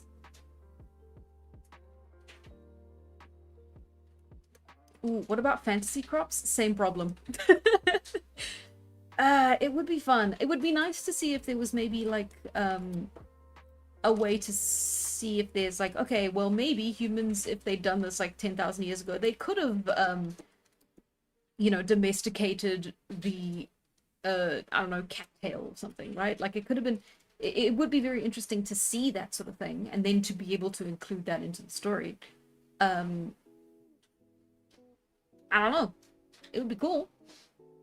I wonder what a domesticated cattail would be like. Did you know you can fill the thing, like you can fill pillowcases with their fluff and then they just make really good pillowcases? And every part of the cattail is edible.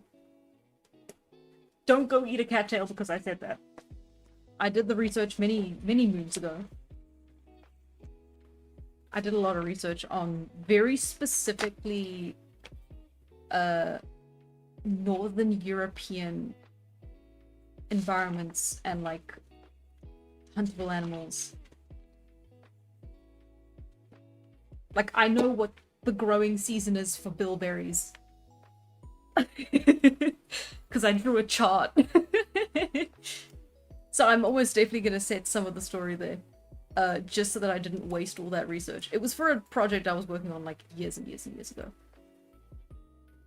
It was one of the things that like helped me sort of like get my footing for world building. It was a very silly comic. Heavily inspired from, you know, your Vikings. So it was set in Norway along the fjords. But then the hook was that you know, you had these spirit animals that people had. But of course the way I designed them, the spirit animals were like a merging of two different animals, Avatar the Last Airbender style. So I don't think the idea would have really taken off. But it was very fun to do all the world building and research for it. It was where I got a lot of like my ideas for like the world building pyramid and all that sort of stuff. Just based on like, okay, well, how did I do this specific piece? Because I got way into it. I kind of lost steam around like doing research on all the different animals that could be found during certain parts of the year and their migration patterns. Specifically how one would, you know, cut them up, dissect them.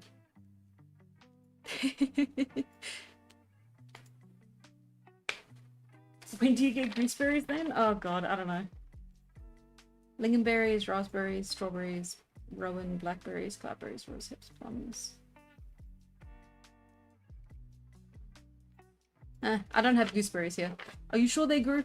Are you sure they grow in Norway? They probably do. That's probably just something I missed. But did you know rye is plantable in the autumn and then it hibernates over the snowy winter and then it grows during the spring and is ready to be harvested by the start of summer. But only if you live in Northern Europe. Otherwise you have to plant it at a different kind of different time of year so that it can mature differently. Mature later on in the year.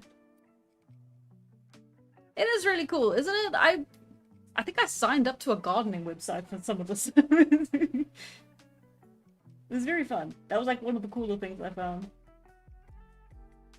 Let's see. Birch sap specifically should be harvested at the very end of winter, and then it can be fermented and stored throughout the rest of the year. I might be wrong. Listen, that's kind of one of the problems with not actually like living in the environment you're trying to write about, because like there are blind spots and they could be extremely obvious if you just don't, and you just don't know, and there's no way for you to know until people go like, hey, that's wrong. I live here, that's wrong, and then you kind of have to be like, ah, crap, okay, well, I guess I'll retcon that. Ooh, I love strawberries and cherries. Yay! Hang on, it's a... Oh, I don't have cherries.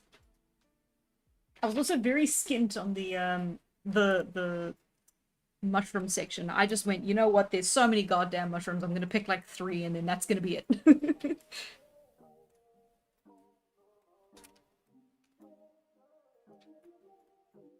Oh, do you realize that you don't have to do any spec ever for chocobos? Is it because terror birds existed? No, the other ones. Emus. But you say because there were at least 500 flightless birds lineages that were big enough that humans could ride them. Really? That's so cool. I don't know. I thought that was going to be the joke as the emu. You're right. I remember seeing seeing a skeleton of one in a museum as a kid. I should go back to that museum. That was a fun museum. I wonder if they've updated anything. Let's see. Okay, and then we've got this wonderful fella.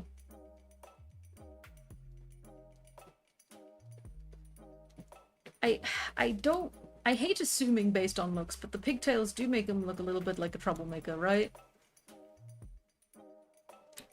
Maybe it's the expression matched with the pigtail. The pom-poms.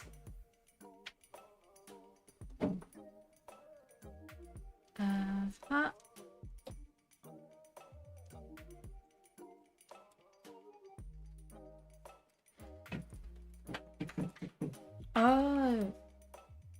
Oh, the worms are gone? Aw. You know what? We couldn't expect them to hang around all day.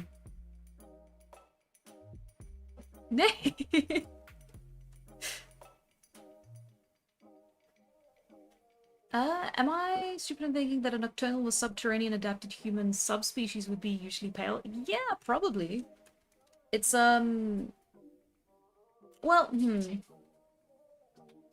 I believe subterranean animals, I'm thinking like moles, but then moles are often covered in fur, but then you get the naked mole rat, which is very pale. It makes sense. It makes sense. I feel like it's the same thing as, creating like northern adapted people where you can kind of go both ways, where it's like it can either be super dark or it can be super pale. Or even mid-dark, actually, if you kind of look at some cultures, like Siberian cultures, are quite pale, but then some quite mid-toned. I don't know. I don't know enough about that to be saying anything.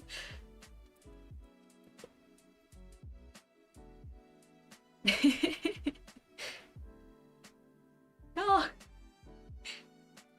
Here's an idea for a fantasy predator: a spider who turned its front limbs into a bow to shoot its young at its prey. Oh my god. Oh my god. Do you guys know? Hang on. Is that what it's called? Is it called the splicer?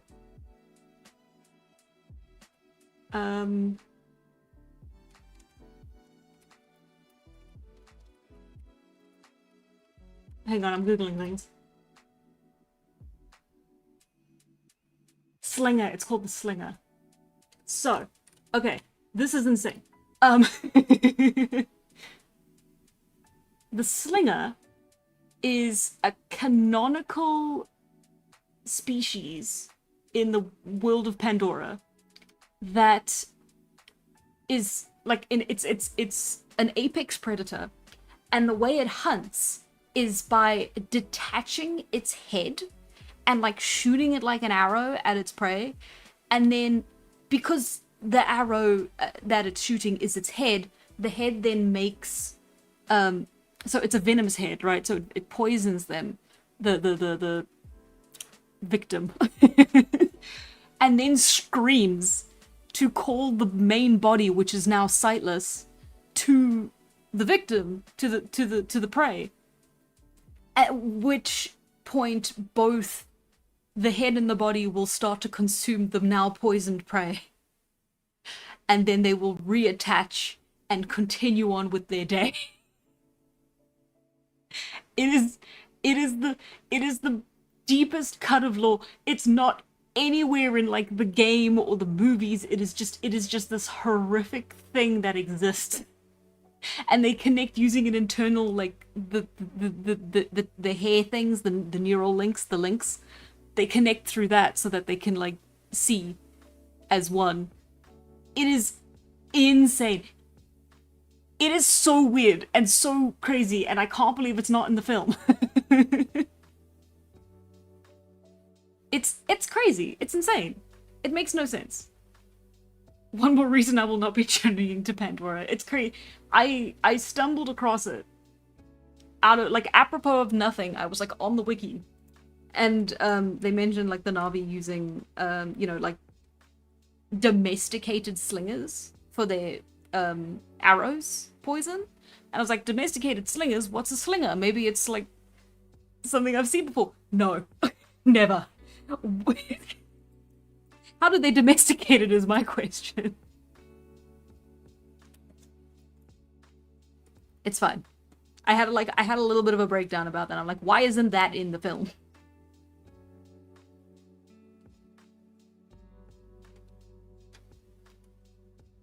So anyway, what have you guys been doing this week? Oh no. Yeah, I'm going through a little bit of a fixation with Avatar at the moment.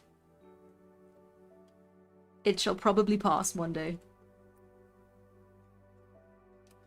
Did you know they used real horses in the mocap for the scenes with the dire horses in the first movie? I don't know if they did it in the second movie. I don't know if you have any dire horses in the second or third movie.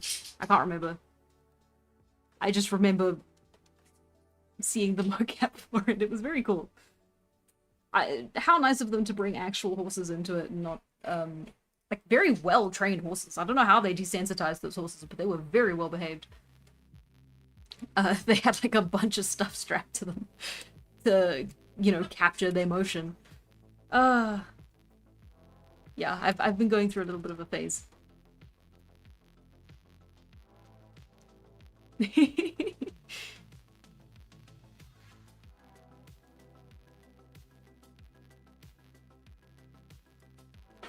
Ooh. Do they actually connect with blood vessels or just the synapse? Oh, the slinger? It's through like the kuru, like the hair connector thing that they use to like the Na'vi use it to like ride their Ikarans and stuff. It's just that now they've got like a special one that connects the two of them together. It's pretty cool to integrate something like that into the idea of like a predator hunter. It's the most unique thing I've like ever seen. Apparently, it's like also the fact that like the head is a different entity from the body. Like it's actually the child. It's kangarooing around. It's two different like living creatures, and what the head is the child of the body, and then once the head grows too big, it leaves the body behind and becomes its own thing. After which it will then have a child that will become the head, and it continues on in this beautiful cycle. Yeah, no, crazy, insane, absolutely batshit world building. I kind of admire it. Also, Gallagher, congrats! You're gonna become even an even stronger Gallagher.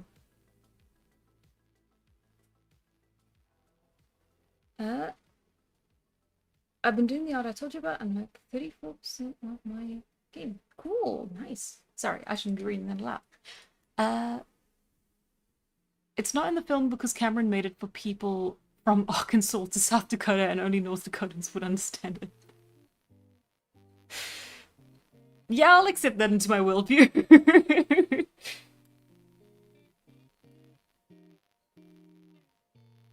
Yay! The galliest girl. Nah, no problem. I hope it goes well. There we go. Okay, so we have drawn the human characters. I think we have proportions right.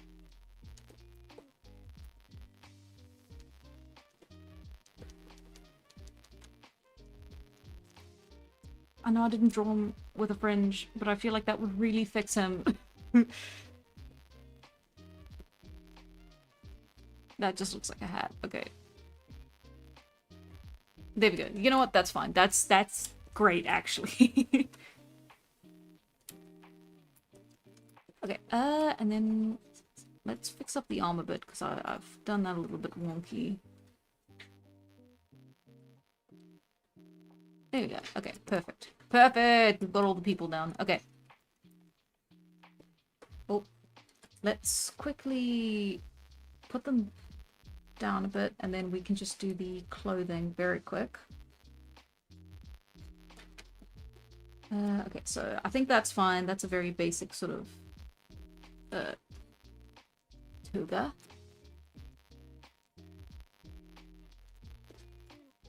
That again, basic toga. Let's give him a little anklet. Yeah, anklet. And then what else? That's fine. I think that's fine. We don't want to be too overcomplicated now. Not when I'm drawing so many of them. Oh, I have gotten his proportions a little bit old-fashioned. Ah, okay, so that, and then let's put his ears up a little bit higher, and then yeah. Because then that's where his nose is going to be. That's where that's going to be. That's perfect. That's fine.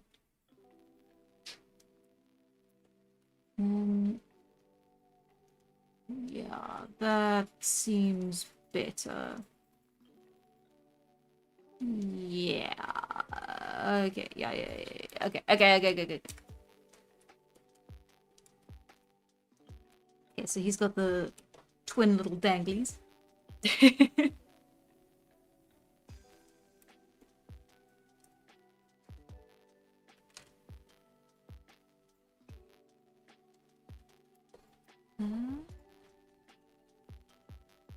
Let's see.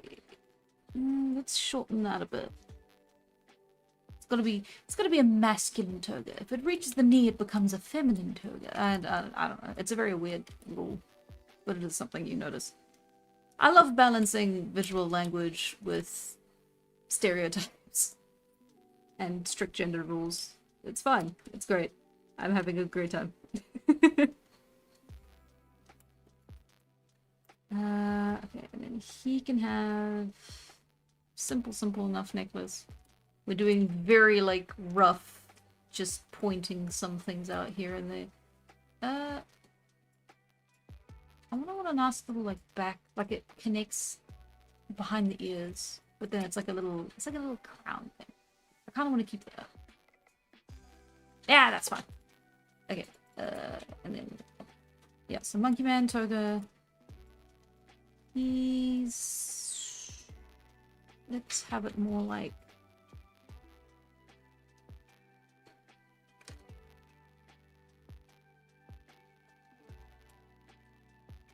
And then we can have armband.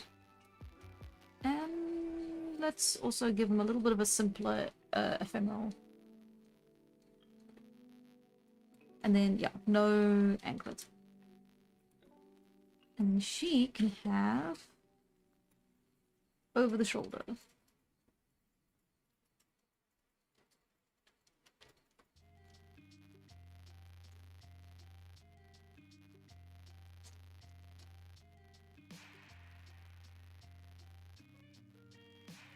There, perfect. And there we go. Nice little behind the ear one. That actually might just be connected to the wraparound. The hair tie. And then... Oh wow, it's 11 o'clock. We're actually doing really well, time-wise. Damn. I'm very happy with this for 2 hours. See, having an audience does help. It speeds me up. Okay, and then we've got another little toga. That's just very sweet. I should maybe make it out of straw. Wouldn't that would be so uncomfy for a toddler. Never mind. Your Honor, I thought about it and I decided against it. And then of course Tala's got her classic strapless wraparound.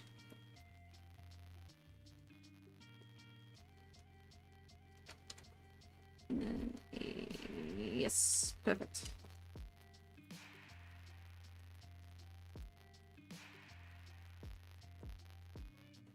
Okay, nice. And now we can move on to the scenery a little bit. Let's keep that purple from before. And do it on a new layer as well, just to be safe. Okay, let's extend that out a little bit here. That can be more leaf litter. Okay, now we have to actually start using these references. I really like the lichen here on the rocks. Okay, so hang on. Let's do this logically. Let's start with the rocks first. So you got Tyler sitting here.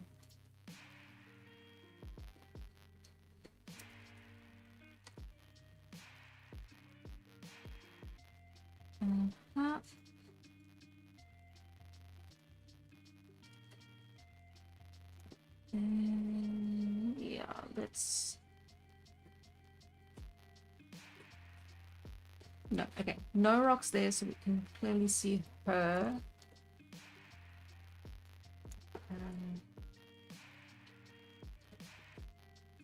Yeah, it really is just a tumble of rocks.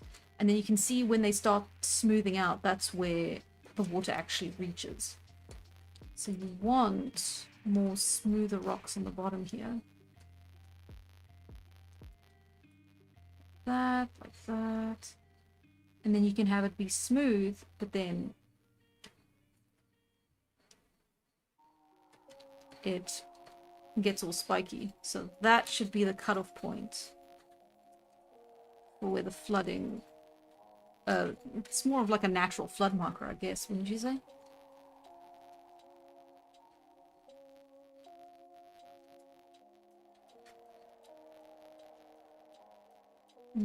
Some of my hardest challenges have been just drawing rocks.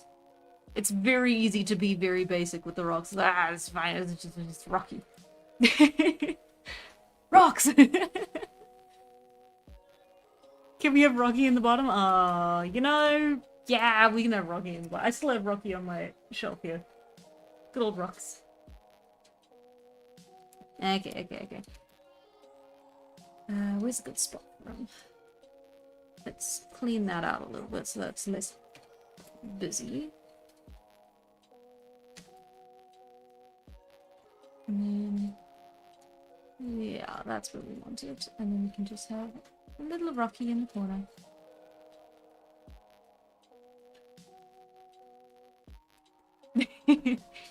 Everyone say, welcome back to Rocky. Died 2025.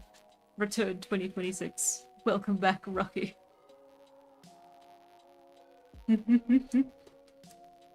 Brown rocks or grey rocks? Ooh. This color. Both and neither at the same time. They'll probably be a bit of a warm grey. Because then I'll be able to make... I'm thinking very yellow and green.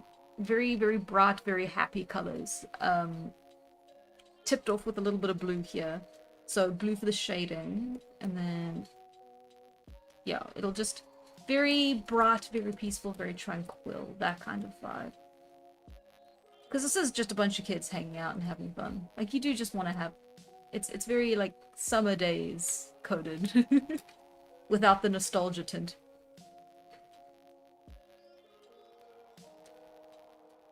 Okay, let's... what should I put in the corner there, actually? Do we have anything I can put in the corner there? Yes, I do. It's more grass. Or a little fern. Lots of moss. It is a very, very, very humid environment. Therefore, moss.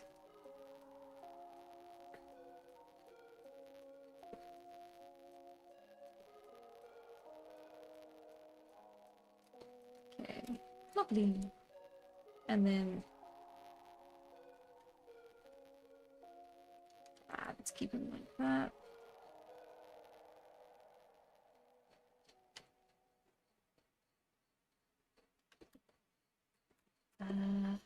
The rocks can't all be the same shape is the only thing, so we've got to have like...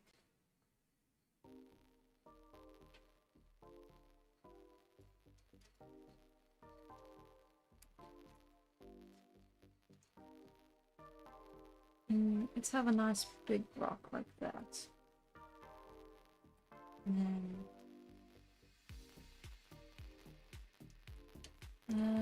Huh.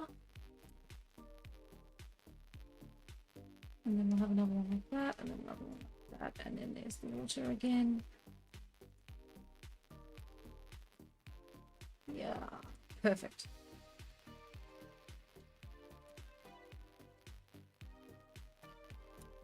My rocks are blue-gray. Ah. Oh. The Sydney Sweeney.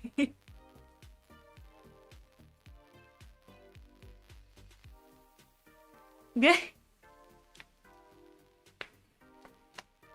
Ooh, I've seen a video of someone sharpening a rock against sandstone. The rock is dark brown outside and light tan inside. Let me tell you a story about sandstone. Okay.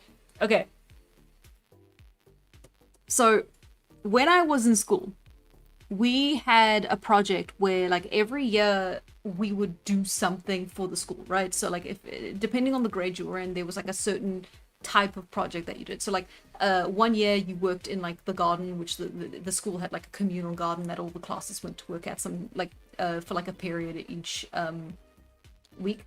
But then like if you were like super young, you didn't really work in it. Well, no, actually at that point they hadn't even built the garden yet, but like it was something to do with like like you had to do like a gardening project, or you one year a school funded like a gym to be made, like a little jungle gym to be made in like the yard. But now our job for that year as little grade, we were very small. I remember the shovels we were using were our height.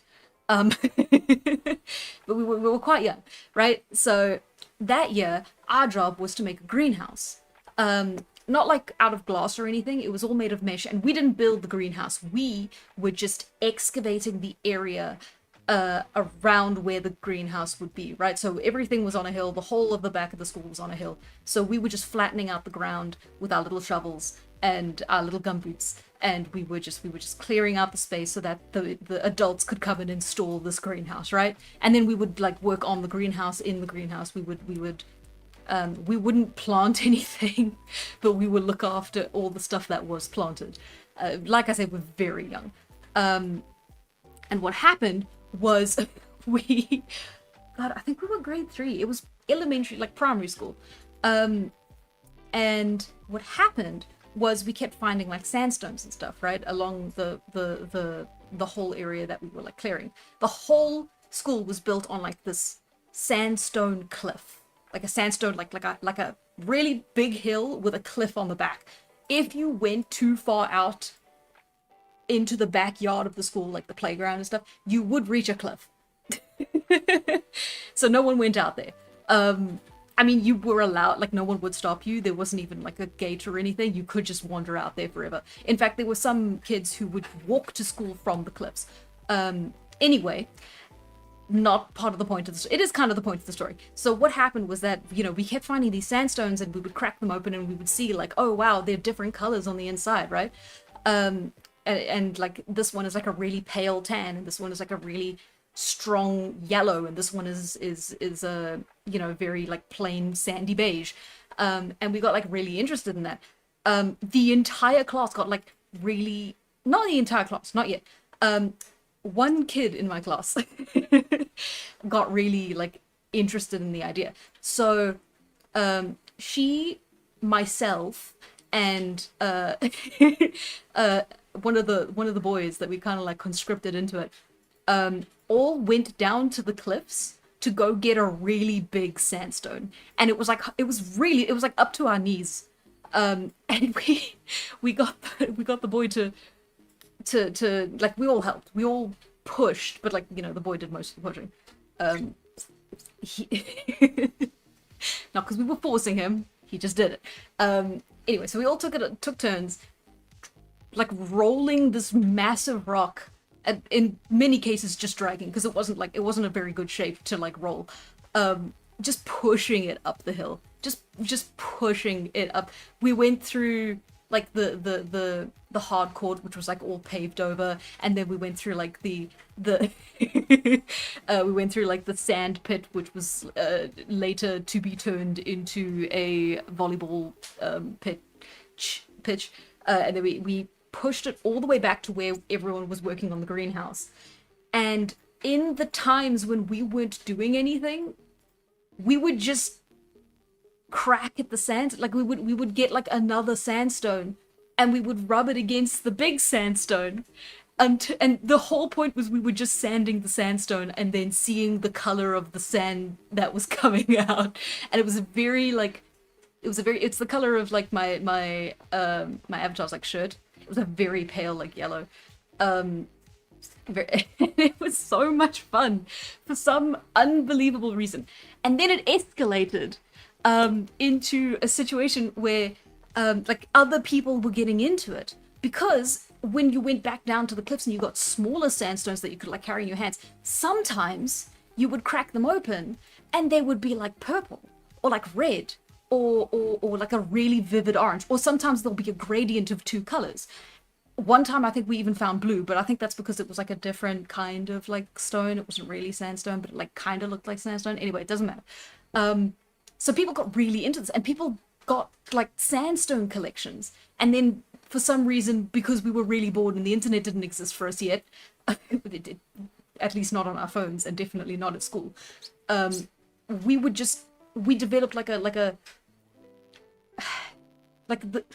girls ended up like working, like it was like a 9 to 5. You would clock into your 9 to 5 to sand at the big sandstone. And then one of the boys this is just how I remember it. I'm sure if like another person from my class from the time told the story, it would be different. The boy that we brought to that came with us to like roll the big rock off the hill, up the hill, got jealous. Or he did a lot of the work, and then the girls were like hogging the sandstone. So he and the other boys made like a fort in like the wilderness next to like the wild like area around where we were doing, because this was like way in the back of like the school area. Like it was part of the property, but like no one took care of it. It was all just like brambles and branches and trees and stuff. So we had the boys building a fort in that area of the wilderness, and then it was like a no girls allowed kind of situation. And then the girls were out there like, oh well, that's fine, we have the big sandstone, and it became like a social status symbol that we have the sandstone. And then one day after school, a bunch of boys came down and just took the big sandstone and put it in the fort. And then we had it, all the girls got really mad, and then oh god, what happened? I think we took it back, and then because it was just every day after school, some group of someone would go and just take the stone back because no one else was there. And then another stone got brought up, like a really big one, same, like, no, it was even bigger. I think it was there when they built the fort. Anyway, no, I'm getting all mixed up. Anyway, so now another sandstone, like the same size as the other one, came into the fray. Is that why you're drawing a rock now? Exactly. And so there was the boys' sandstone and the girls' sandstone, and you had to defend your sandstone with your lives. So every day at break, you had 2 breaks a day. You had like the morning break and the lunch break. Everyone, like the girls and the boys, would sprint to their bases so that they could protect their sandstone at all costs. It got really hostile. And then because we were really close together, the girls kept like messing with the boys, like throwing insults and like sabotaging things. And then the boys were doing it on their side as well, but they weren't doing it as much. But they got like really pissed. They got really upset about it. So they took their fort and they moved it across the school to like this pine tree area, at the very like other end of the playground, the yard. It was a really, really, really. No, I need you to understand. This is a really big school, like play yard space area. Like it was for primary school, high school, every single person. Lots of space. It was. I can't even measure it in like football fields. How big is a football field? Anyway, Anyway, no, no, B-Man, you're jumping ahead. So, there was a different like scenario, right? Okay, so something else you need to know is that we were the only grade that had our lunch break at the time that we had it, right? So we had it at like 12:30. It started for us, whereas every other class had theirs from like 12 to 12:30. Or like, yeah, no, it was a different time for like primary school kids. The reason was because we had like another class that was an extended class that like ran into break, so that we would do like a double of that, and then we would have so that was like one day out of the week we would just have break like all on our own, and we would just be on our own out, and we were supposed to have a chaperone. There was supposed to be like a teacher watching us, but at some point I think they thought we were like all good, and they just weren't there. So peak of like distrust between the students. The boys are in their group, the girls are in their group, everyone is angry at each other. The boys have now got access to pine cones. And that is when we had the pine cone war. Where both sides somehow got access to an immense number of pine cones. Everyone went out with like an armful each, and we were just throwing pine cones at each other from across like the school, and we were the only class out there. There was no one else out there. It was just Lord of the Flies. I think by this point we'd forgotten that the sandstone was even the start of all this. We were just really angry at each other. And it escalated to a bit of a worrying point where that same break, it escalated into war. Yeah, it was the Sandstone Wars, and then it was the Pinecone Wars. And so we had the Pinecone Wars, and then in that same break, what... Oh god, it's actually awful now. But yeah, the boys captured one of the girls, and then tied her to the pine tree at like the center of their base as like a prisoner, right? They had rope because they were bringing it from home to help in building the fort, right? And that's when it ended. I think yeah, I don't remember quite what happened. I think, yeah, the girl went to the teachers found out about the whole shenanigans, and it got shut down pretty harshly, which is very understandable considering what happened. Yeah, Georgia, you weren't there yet. This is my backstory. Listen, we may not have actually built that greenhouse, but I learned a lot about economics and social standing and class warfare and regular warfare and the Cold War. It was a very fun time. It's looking back on it, you can say it was a very fun time, but like in the moment, insane thing to be getting away with when you're in like like primary school, elementary school. I feel very privileged because I was like there from the start. I kind of like got to witness it all. It's a very fun time. Anyway, so that's my pinecone story. Did you know that they can be multiple colors when you crack them open? I think the coolest one that I had was like a red to orange gradient. That was cool. Oh yeah, people were like hiding their rock collection as well, right? Because like people had like their own little stashes that they were like hiding them around in like the brambles and undergrowth, like the area around the forts. So everyone knew where theirs was, but no one knew where anyone else's was. And then if you made the mistake of like showing your best friend, and then it went missing at some point, it like people would fall out real bad. Chaos. Lord of the Flies ass situation.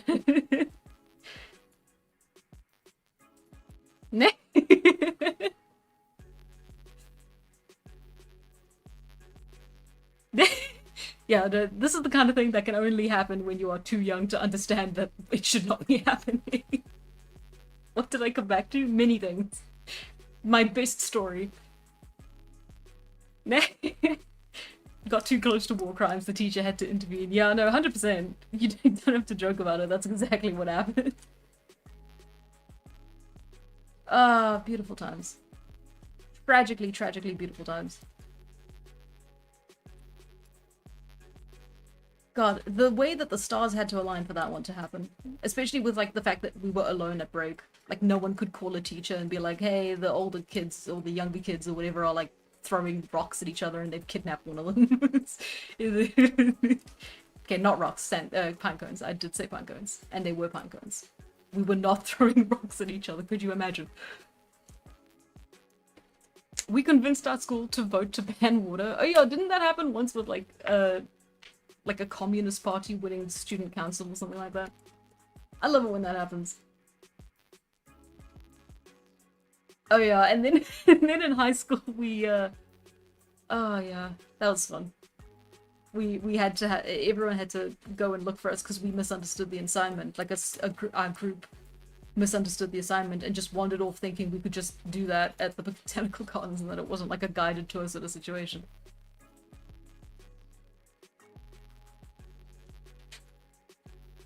That was fun.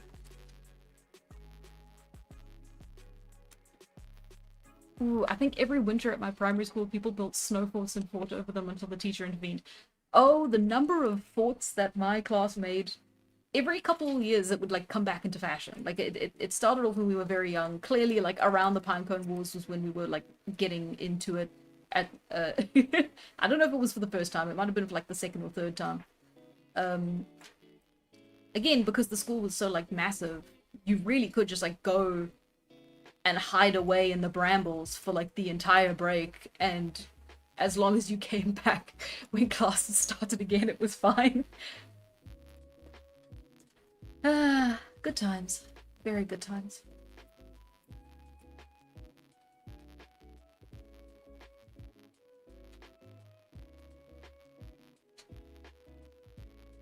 Anyway, that is my best story, I'm afraid. That's the end of it. I'll never top that one.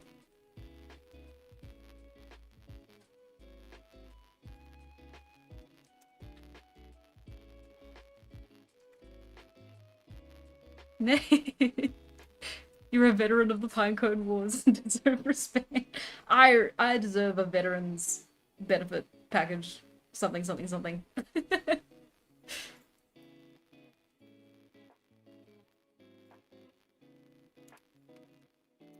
Ooh, that's nice. We've got repeating ferns. I didn't even notice that.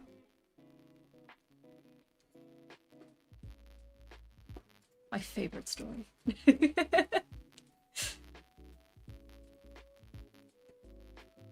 I wish my schoolyard was interesting enough to have stories like that. No, no. It's things could have gone really badly if like a little bit had been awful, or if it had escalated a little bit further to the point where like the girls had a hostage and then like one of the boys had another hostage. Like it probably would have been like someone could have really gotten hurt. I'm glad it stayed friendly though. We did lose ourselves a little bit there. It was very Yellow Jackets of us.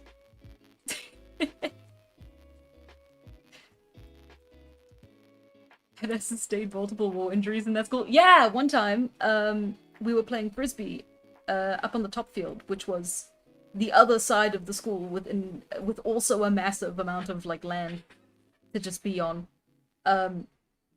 Which it was the top field, and we were playing frisbee, and I got knocked in the head by one of the classmates who was like reaching for like sprinting across the field reaching for. I got like tackled, and I don't know if we ever really found out what it was. Like it might have been like a part of his watch or something.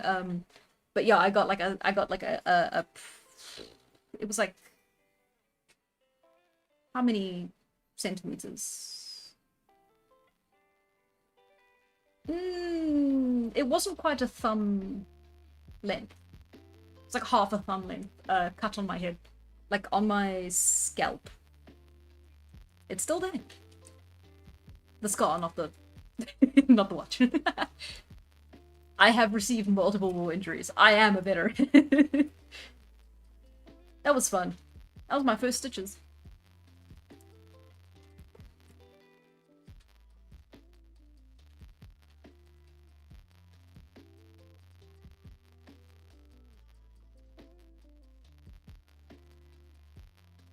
Actually, no, there shouldn't be moss on these because there's no moss on the ones that have been covered in water. That's quite surprising, isn't it? It's all on the ones up here that are like closer to the land. So it should actually be. I don't think I've gotten stitches yet. How do you not know? Curiously enough. Thumb length from the base or the second joint? I'd say from the second joint. From the second joint. No. That's no, that's right. That's about right. Yeah, it was great. I got a pack of Smarties from the boy the next day. It was very nice. Ooh, and I got a whole tub of chocolate mousse that my mum got me on the drive home. Yeah, that was nice.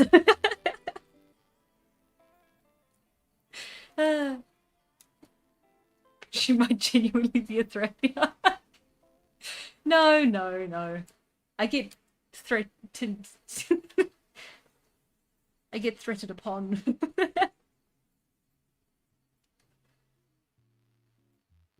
If I ever got stitches, I was too young to remember. Ah, I see.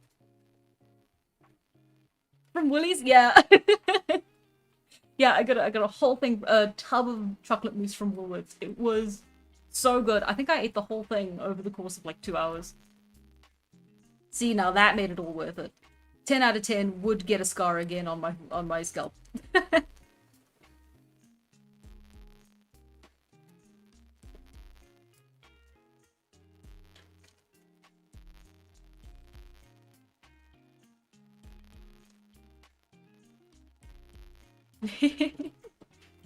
Oh, I hit my nose ridge on the smooth part of the table. I'm so sorry. Ow. Ooh, my first stitches were when I fell out of a tree and got a blood clot in my leg. Crazy. We had a lot of trees at my school. No, sorry. I'm sorry. I can't tell you school stories. We'll be here forever. And none of them are as interesting as the Pinecone Wars.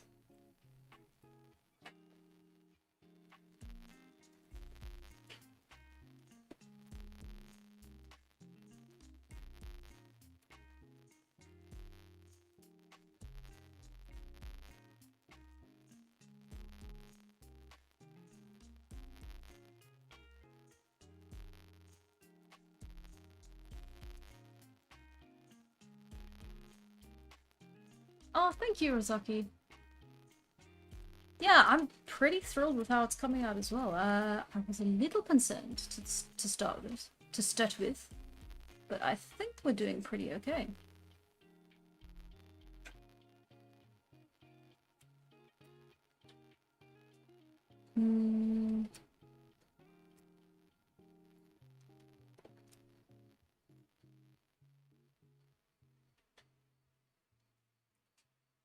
Okay, let's pull that leaf litter, and then that should run down. Right, okay, so that should run down like that. And then we still have that little gap there. So we have a little bit of leaf litter here.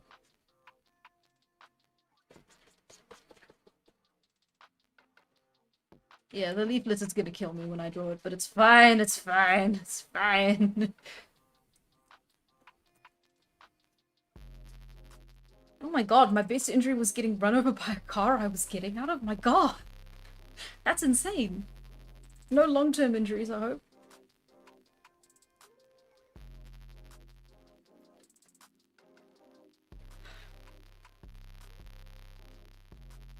It opened the space between my eyes. Sorry, Phoenix. So I read the nose ridge thing and then I just missed the next one. Crazy.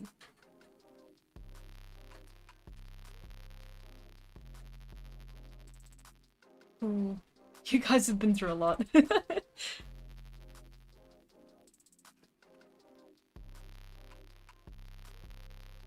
Oh, to be fair, the area around the tree was strewn with rusty garbage. I developed a fear of heights forever after that. Crazy. I don't blame you. My god.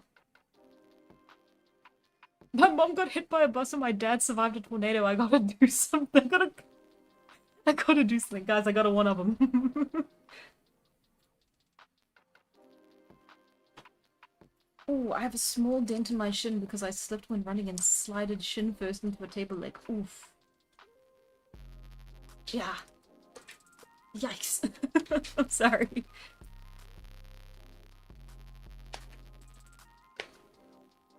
Oh no, I can't think about it.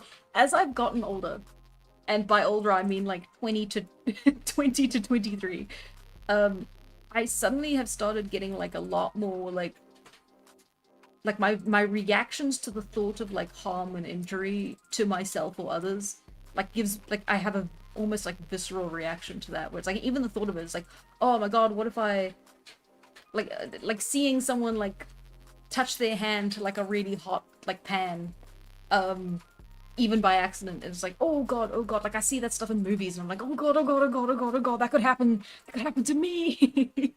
I just like freak out about it a little bit. I never used to be that way. I used to be stronger.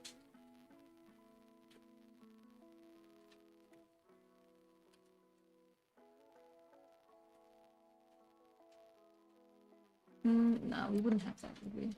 The grass would be quite soft and green and shaggy, I imagine. I imagine I could use the references.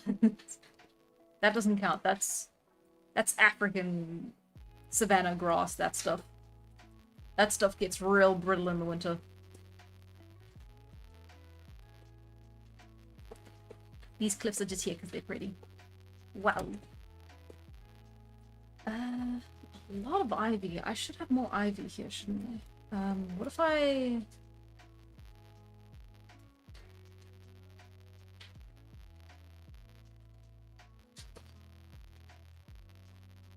There we go. That's a bit pretty. What do you think? It's not messing it up too much, is it? Like, making it messier, I mean. Ooh, I dislike extreme violence in shows like The Boys now, but I wasn't that sensitive before. Yeah, actually, yeah. Like, I just recently watched The Boys. Yeah, there were, like, some scenes... It's the little ones. It's like, it's the little realistic, like, the injuries that I could plausibly get. Like, a woman getting... mild spoilers for the first 15 minutes of the first episode of season 1. But like the thought of like a woman getting like run through by like a superpowered speedster and just being evaporated, right? Like that not evaporated, but like just destroyed completely. Like that's fine. I can watch that. My brain goes, that's never gonna happen. That's fine. That's fine. The second it's something like a person getting dragged across tarmac, and it's and you know, and it's like they're losing people. Like the same thing happened in Attack on Titan, with the massive Titan like dragging. Like for some reason, even though that is also like in some realm of impossibility, I can imagine like scraping my knee on like tarmac when I was younger and being like, oh, that times a million. Oh, that forever, except parts of your body are like now peeling off from it, and it's like, oh no, no, thank you. I can viscerally imagine that. When we are younger, we don't have a good sense of empathy. I wonder if that's the case. Like that specifically is a side effect of that. In that case, it's probably a good thing that I've gotten that way over time. Because I do believe you about the empathy thing. I think about some of the ways I reacted to situations when I was younger, like a teenager. Oof. It's fine. That was a different person. It was a different me. I'm not her anymore. I'm better. I'm 2.0.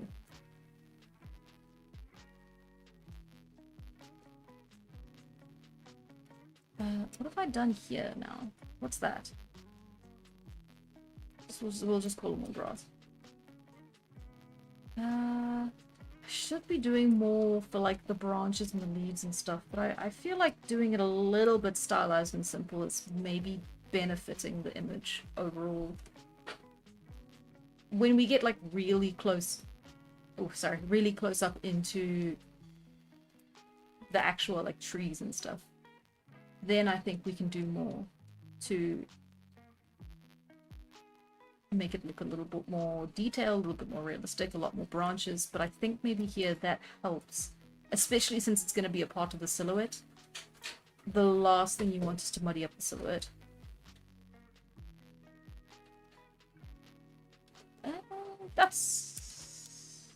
That's fine. That's good enough. That's okay. That's all the complexity we need. I dislike slasher movies because they're not scary, they're just violent. Yeah, I've never gotten the appeal of, like, Jason, Halloween. That's it, the Halloween movies. Especially, like, the one that tells his backstory? I don't know, not my style, not my thing.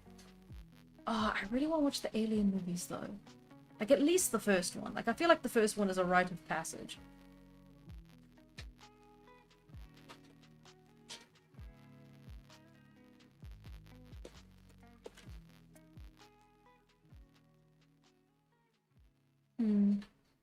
Oh well. Nah. Ah! You somehow managed to make me remember a full mental map of my old school complex when I was little, so I ran to the nearest pen and paper and drew it. The school was demolished a while ago. Oh, cool, I'm glad. Especially if you can't, like, go back to it. That's amazing. Ooh, the Alien movies are some of my favorite sci-fi. Ooh. I am on a bit of a sci-fi kick. I got so close to watching it. I was with friends. We were about to watch it. Georgia was there. It was gonna be great. And then, what was it? It was too late. And then one of our friends wasn't with us, and we knew that, like, he would have really liked to see it. So we put it off for a bit. Yeah, it was because the new Overwatch update was coming out. That was why. They wanted to go play it, and I didn't play it.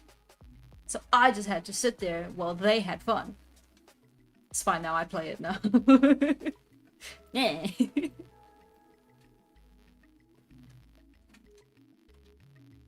Okay, so I think the rocks can be just mostly green here is the thing. Like, it really is just now we're switching between just green moss and green grass. So the texture is what's different, not the... I can be blamed for this Overwatch for coming. Yeah, there it is. We can watch it. I would really like to watch it. We can make it the Friday. We can make it a Friday watch-along movie thing. You know, our Friday movies, the things we always do.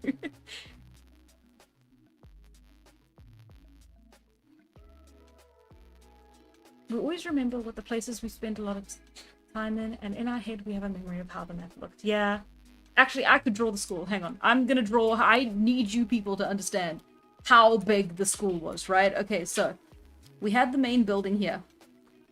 This was called the Circle. This is the main building. And then you had a bunch of classrooms here. You had the library here. You had the underground, not underground, but like downstairs. You had the other thing. You had more kids' classrooms. No, wait, that's there. That was the main building. That was the jungle gym that, like, the one grade built that one time, or paid to build, I forget. Pathway here. There's the parking lot. And then there's the entrance and exit of the school, right? And then I need to size this down.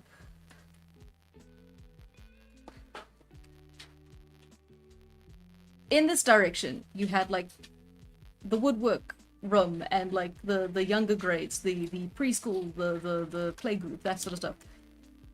In this direction, wait, no, that was the top field. That's where I got my head split open. And then that's the high school. Right?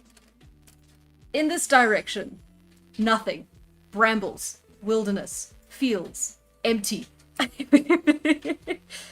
Also in this direction, we had a nice little pathway we could walk around. Very fun. Hang on, we're closing the road. You need to understand this. Over here was where the greenhouse was. In this direction, this is where the future garden will be. It has not been built yet. Brambles, wilderness, trees, nothing. Oh god. And then, yeah, that was the hard court, the low court. That was the primary school woodwork shed. That was where, this was the area of... I've extended it too far. Well, that's not what I meant to do. I've extended it way too far. Okay.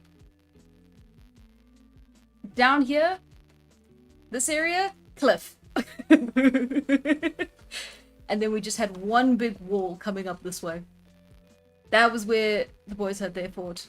And then this direction, brambles, wilderness, nothing. Most of the school is just land with no fences, no gates. All of this is free to explore for your. This is where we could find the pine cones, by the way. This is pinecone area, pinecone harvesting area.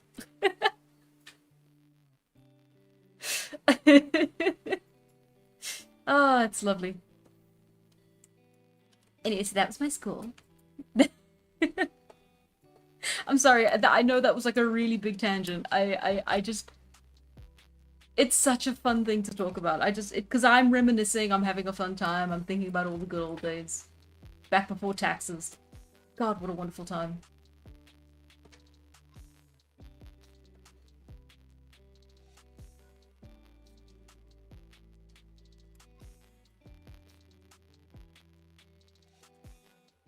Should I have another? I should. Let's put another rock here.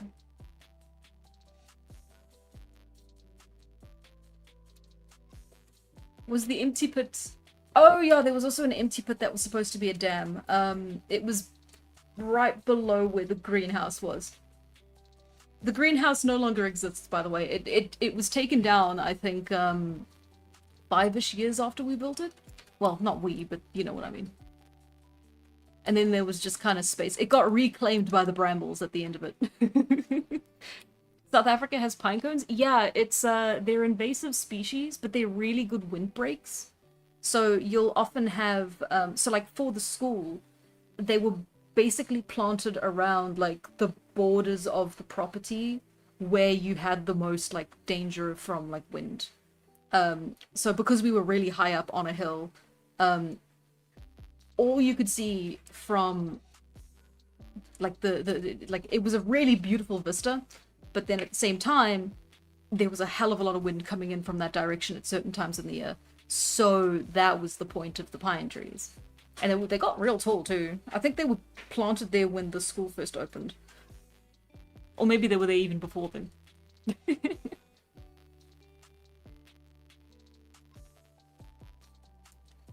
Dorko wouldn't even comprehend the idea of paying taxes. Uh-oh. That's a deep cut I don't understand. Dam looks nice. Yeah, I don't think they got round to building it. Like they made the space for it. They excavated all this like area for it, and then we had St. John's bonfire inside it. At one point, that was our last St. John's before Matric. Every year we had St. John's, which was where you would make a very big bonfire at some place in the school, and every grade would make a lantern. Like every student in every grade would make a lantern, and the lantern would be different for each student. I went to a Waldorf school. This is all very standard for Waldorf schools. And everyone made a lantern, and then each grade would go to the bonfire and like sit in a circle around it. We would all light our lanterns. We would sing our songs. Some of them would be like cute little like kids sing along songs, and some of them would be more I think some of them were prayers, well, not prayers, but like hymns. It was all very fun. And then we normally did it at night. It was supposed to be for the winter equinox. Yeah, the longest night, shortest day. It was supposed to be at night normally. So like all the parents would come, they would sit and watch as an audience as like their kids did this pagan ritual. Yeah, and then if you were in the final grade, like 12, before, again, it's Waldorf, you have 13 grades instead of 12. If you were in grade 12, before 13, which was your matric year, you would then stand in a circle around the fire, and you would light the bonfire with your own lanterns that you made specifically so that you could throw them into the fire to be burned. So they were often made of like just really big sticks, and then like tin cans filled with like flammable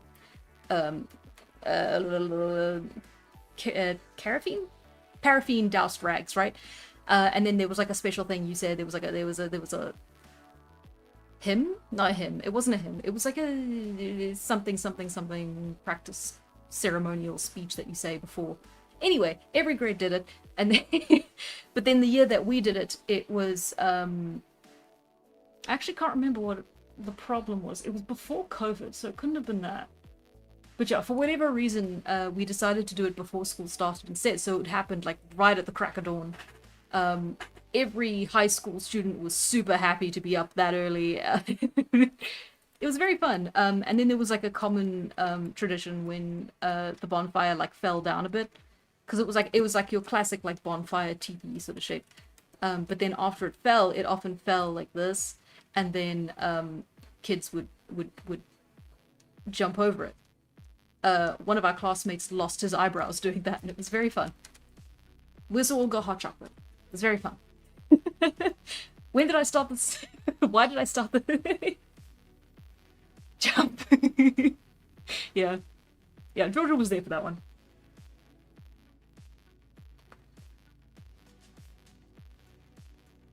Hello, I should hope 40 people are in this stream. I'm telling my life story here. No, wait, please don't go. Texas. Did you also have to do a salute or something? Nah, it was just the chanting. Your story of the Sandstone Pinecone War, you said they had captured prisoners. Did they do anything to them, or did they just guard them? So it was one girl, they tied her to a tree, so like she could not move, and I'm sure it was a very like traumatic experience for her. She seemed really, really shaken up at the end. Like at the end of the whole ordeal. But yeah, no, they didn't actually like they kind of had her as like a trophy. But like yeah, she was there as like a prisoner. That was the point. It was basically like not even cops and robbers. It was just like it capture the flag, but the flag is now a person. Does that make sense? And then we never caught her. And then break ended and they had to let her go. Because, you know, you had to go back to class after all that. Yeah. Yeah, that's why I say, like, I don't think something like that should probably happen.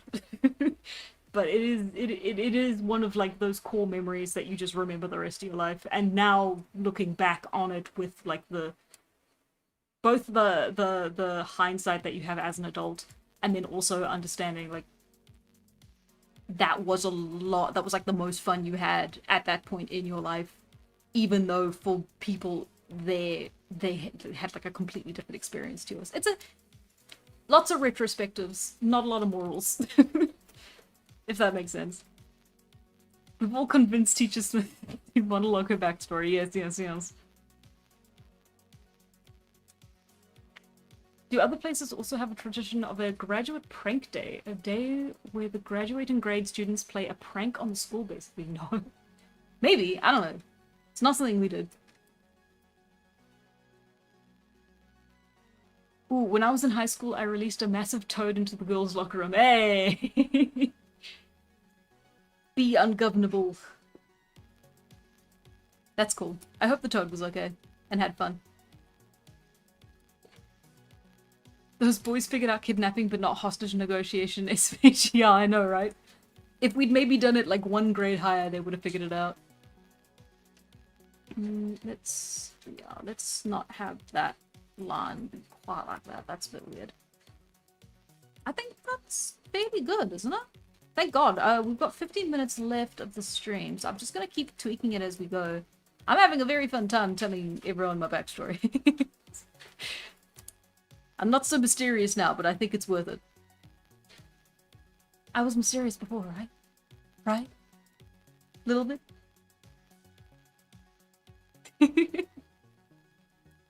Well, not anymore.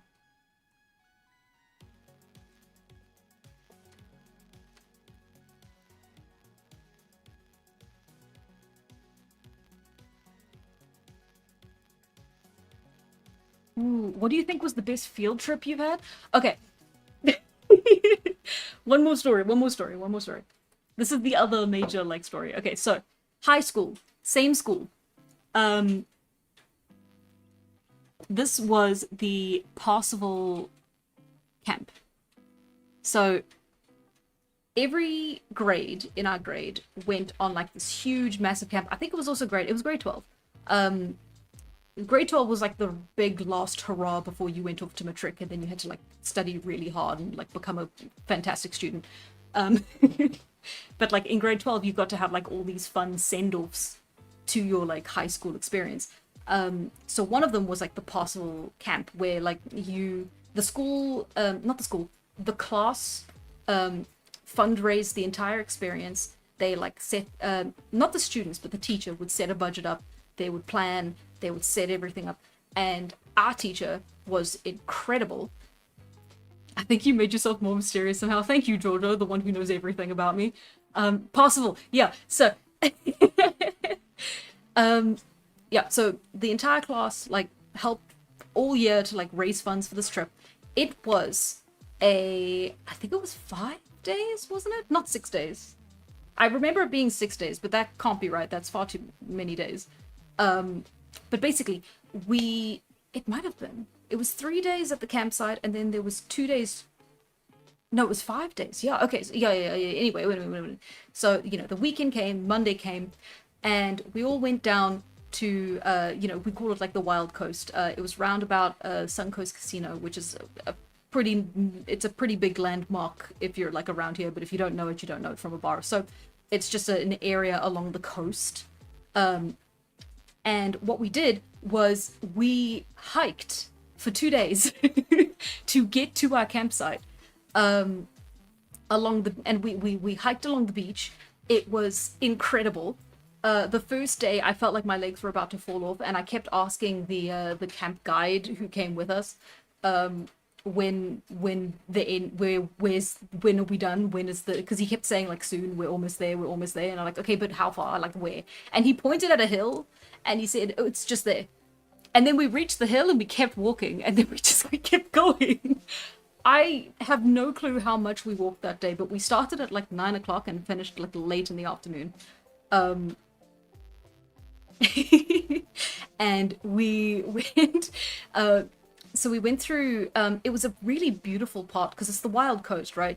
So we have a lot of beautiful like natural landmarks, and one of them were like these series of very, very tiny like desert spaces. So like you had these massive sand dunes that were like literally like deserts, but then they were surrounded by like greenery and like and basically like subtropical flora. And we like hiked through those, and we hiked along the beaches and the sand, and my feet were so sore because they like it's really hard to walk for long periods of time like just on sand with your bare feet. It's worse with shoes. And we took plenty of breaks, we drank plenty of water. We were all instructed to bring like a 2-liter bottle of water with us. I could not be asked to carry that much weight because it was a bag filled with a waterproof jacket, change of clothes for the next day, potentially pajamas, I think, and then like like overnight stuff, toiletries, all that sort of stuff, and then like food, snacks, and then you have to have an did I say waterproof jacket? Anyway, so yeah, little things to get you through while you walk for 2 days.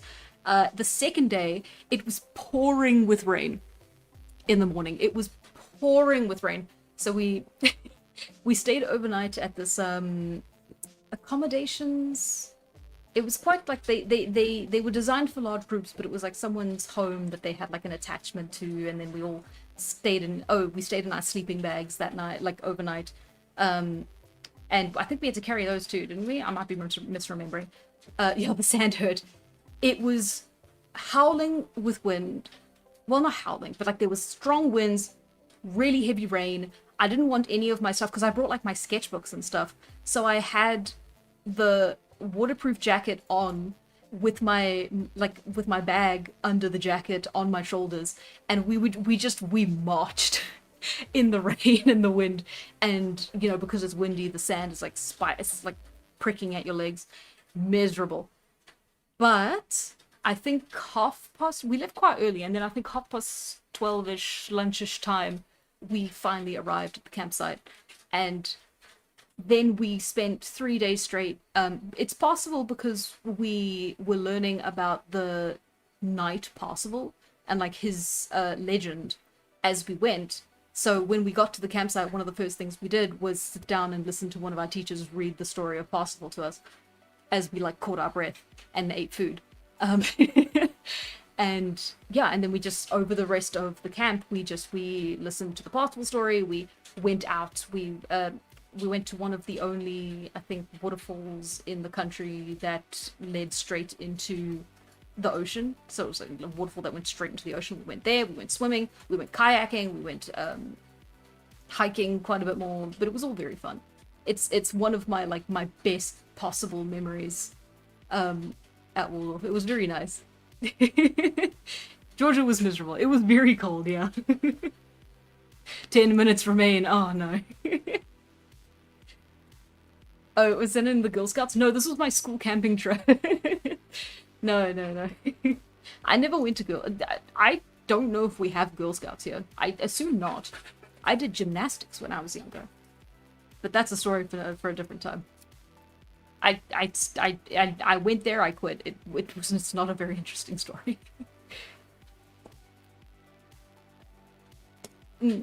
So I really enjoy hikes. The hard part is getting me on them. Like this, again, this was my highlight of the weekend that I went up to Champagne Valley for. But like getting me there is difficult. Getting myself there is difficult. Other people trying to get me there is even more difficult. No, swap that around. Getting myself there is even more difficult. I can only do it if other people are forcing me. Do you call it Scroggin or trail mix? Do we have trail mix? I assume we call it trail mix if we do. But I don't think we even have that. We have like Biltong and Nutribars.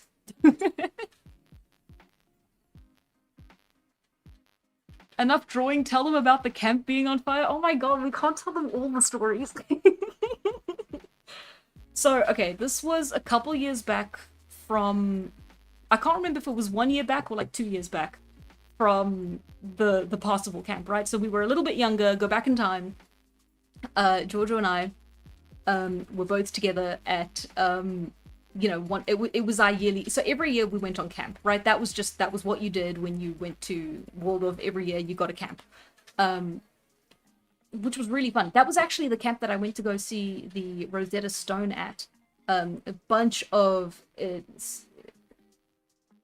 Khoisan, I believe. I might be misremembering. It's up in the Berg, which is a couple hours inland from where we are, well, from where I am right now.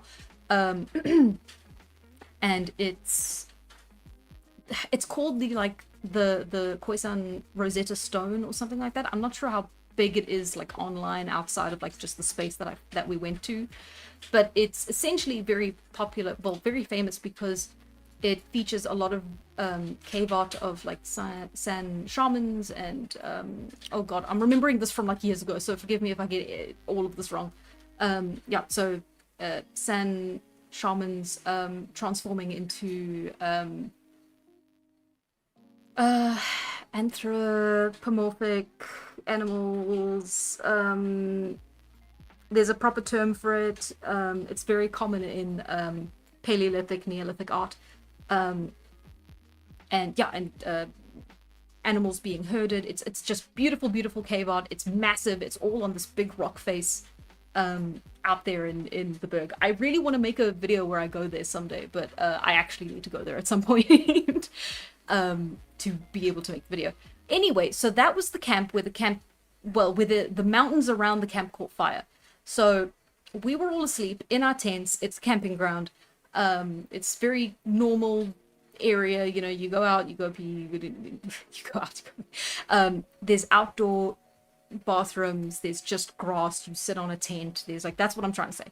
And what happened was, middle of the night, I forget who it was. Georgia, you'll know. Someone got, I think it might have been Georgia. Anyway, wakes up, gets out of the tent, can hear like strange noises outside, like crackling, and it's like unseasonably warm for the winter.